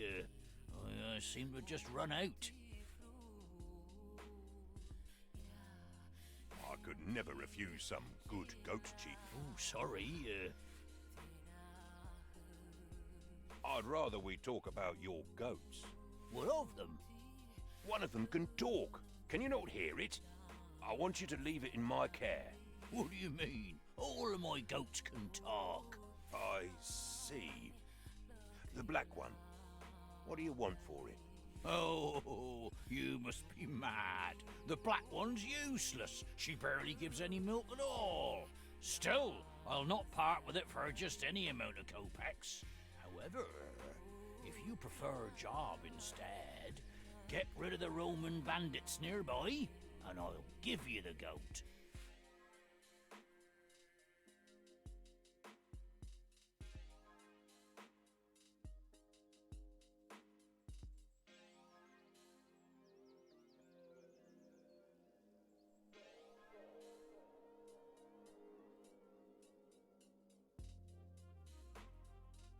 I'll take the offer to rid you of the bandits. I have a thirst for some brawling that is way overdue.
old stone oven sits alone, worn out by time and weather. There's a freshly baked loaf in. There's nothing inside the oven.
used it to defend him.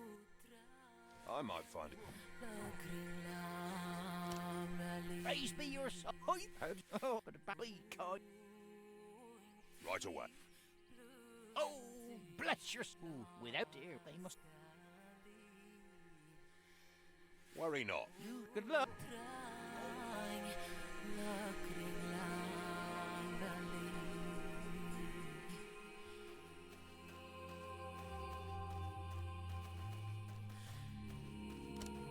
This chain could be useful. Let's see.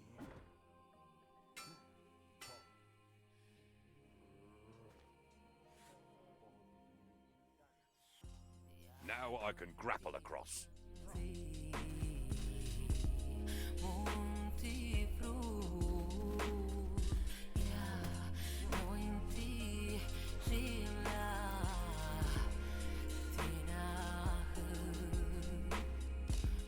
Hold it right there.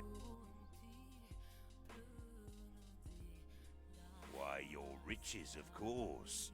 Oh, really?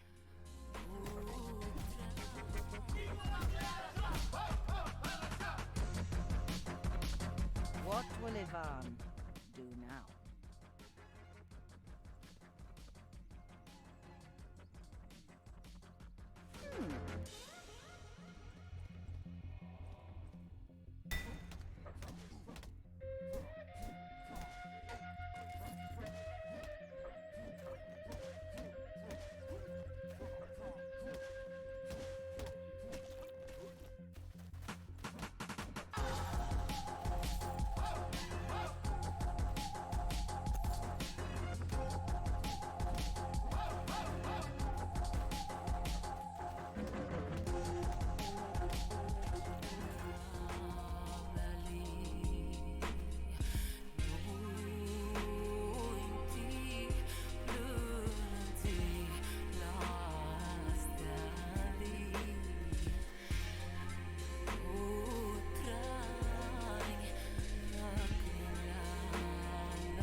sits alone.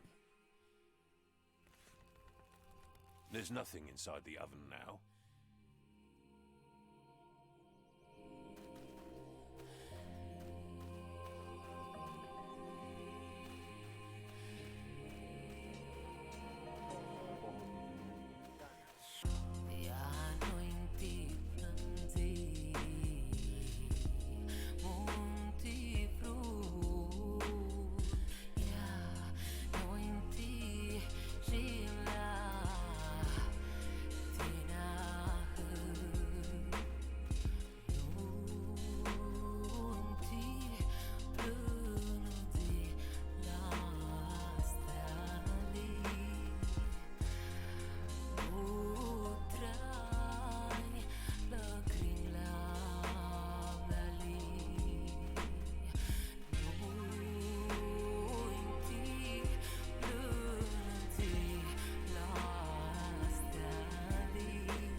Fancy some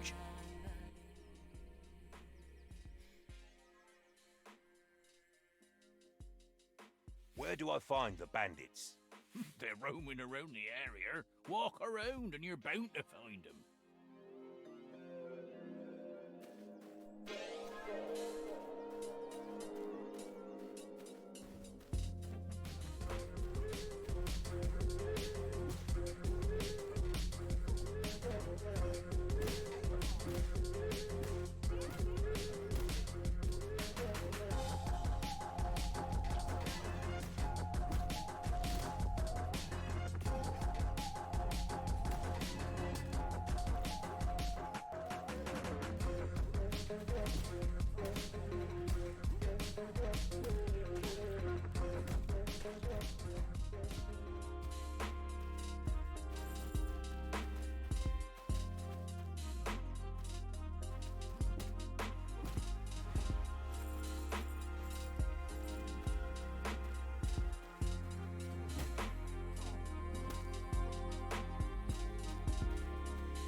Fancy some cheese. I've rid you of the bandits. Now, give me that goat. I can finally rest easy, knowing my goats are safe. Here's your reward.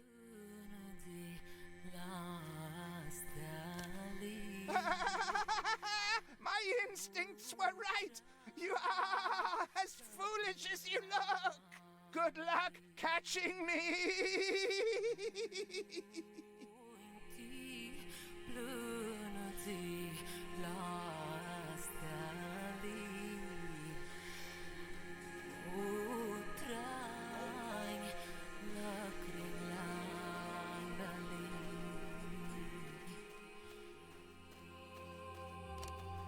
Fancy some cheese. I could never refuse some good... Oh, sorry. I seem to have just run out.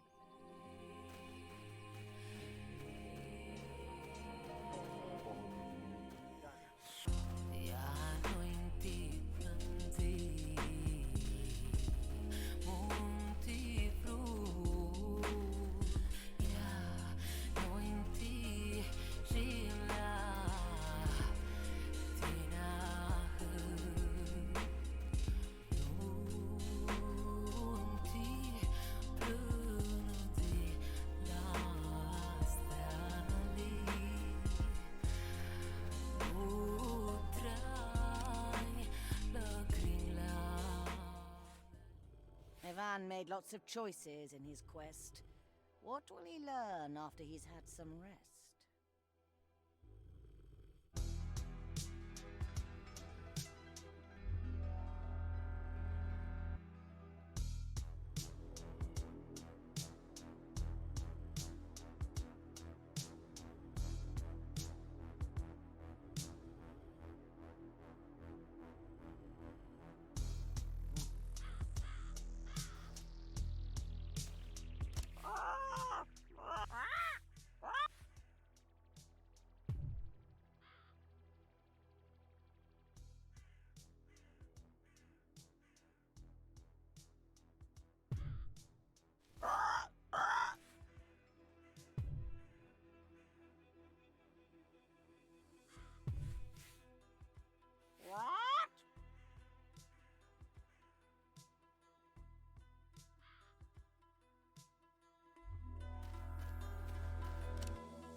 This is the road back home.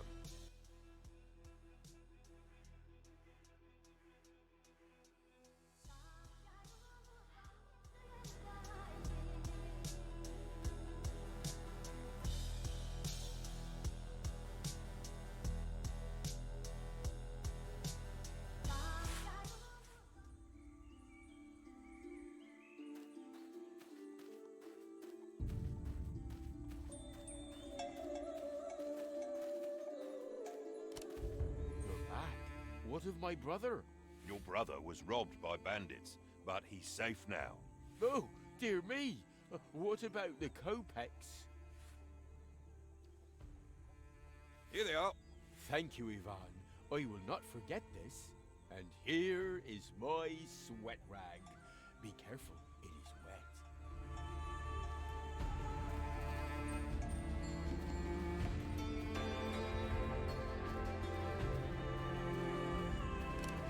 They stole my coffin lid. I can't live well nor die well in this village. Who are they? Do you think I would still be out here if I knew? Why does it say, rest in peace on my grave, if I'm not even allowed to do that? Why can't the dead simply stay dead?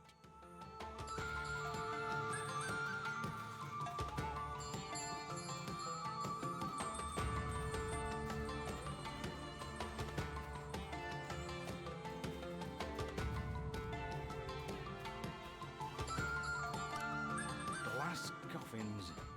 Will they ever be popular? Remains to be seen.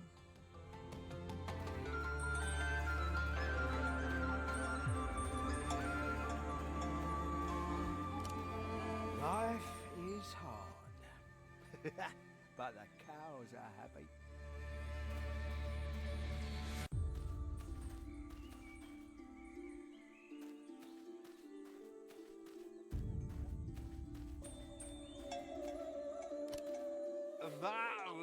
That music told me that had no bloody clue. The answer was a cucumber. What? A bloody cucumber. Ridiculous!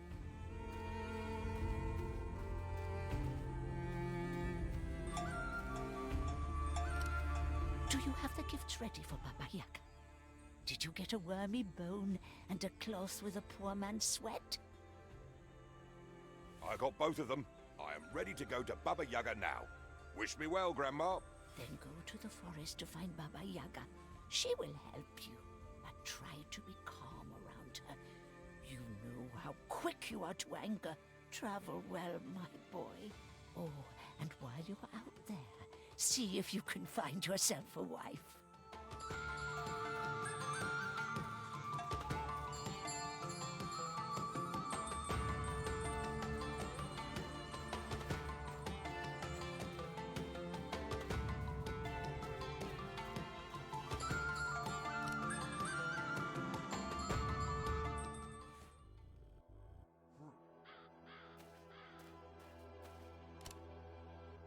Ivan seems troubled.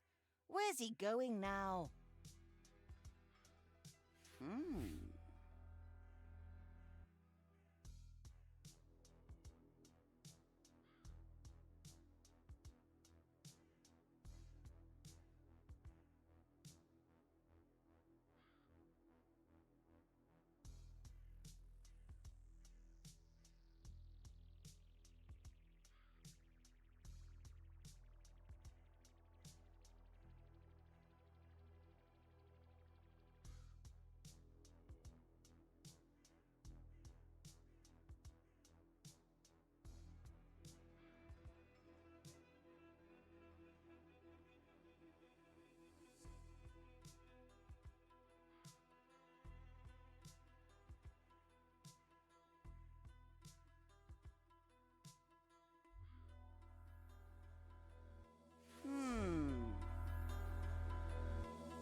see where this road takes me. Ivan enters the forest. Steady on his feet. As good a place as any for him and I to meet.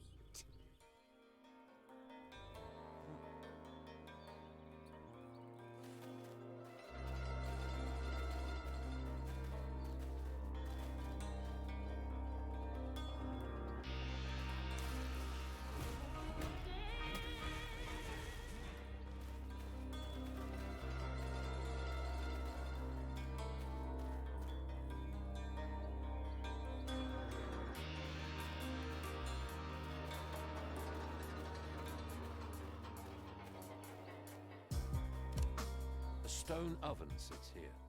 Old, but repaired. There's a freshly baked loaf inside the oven.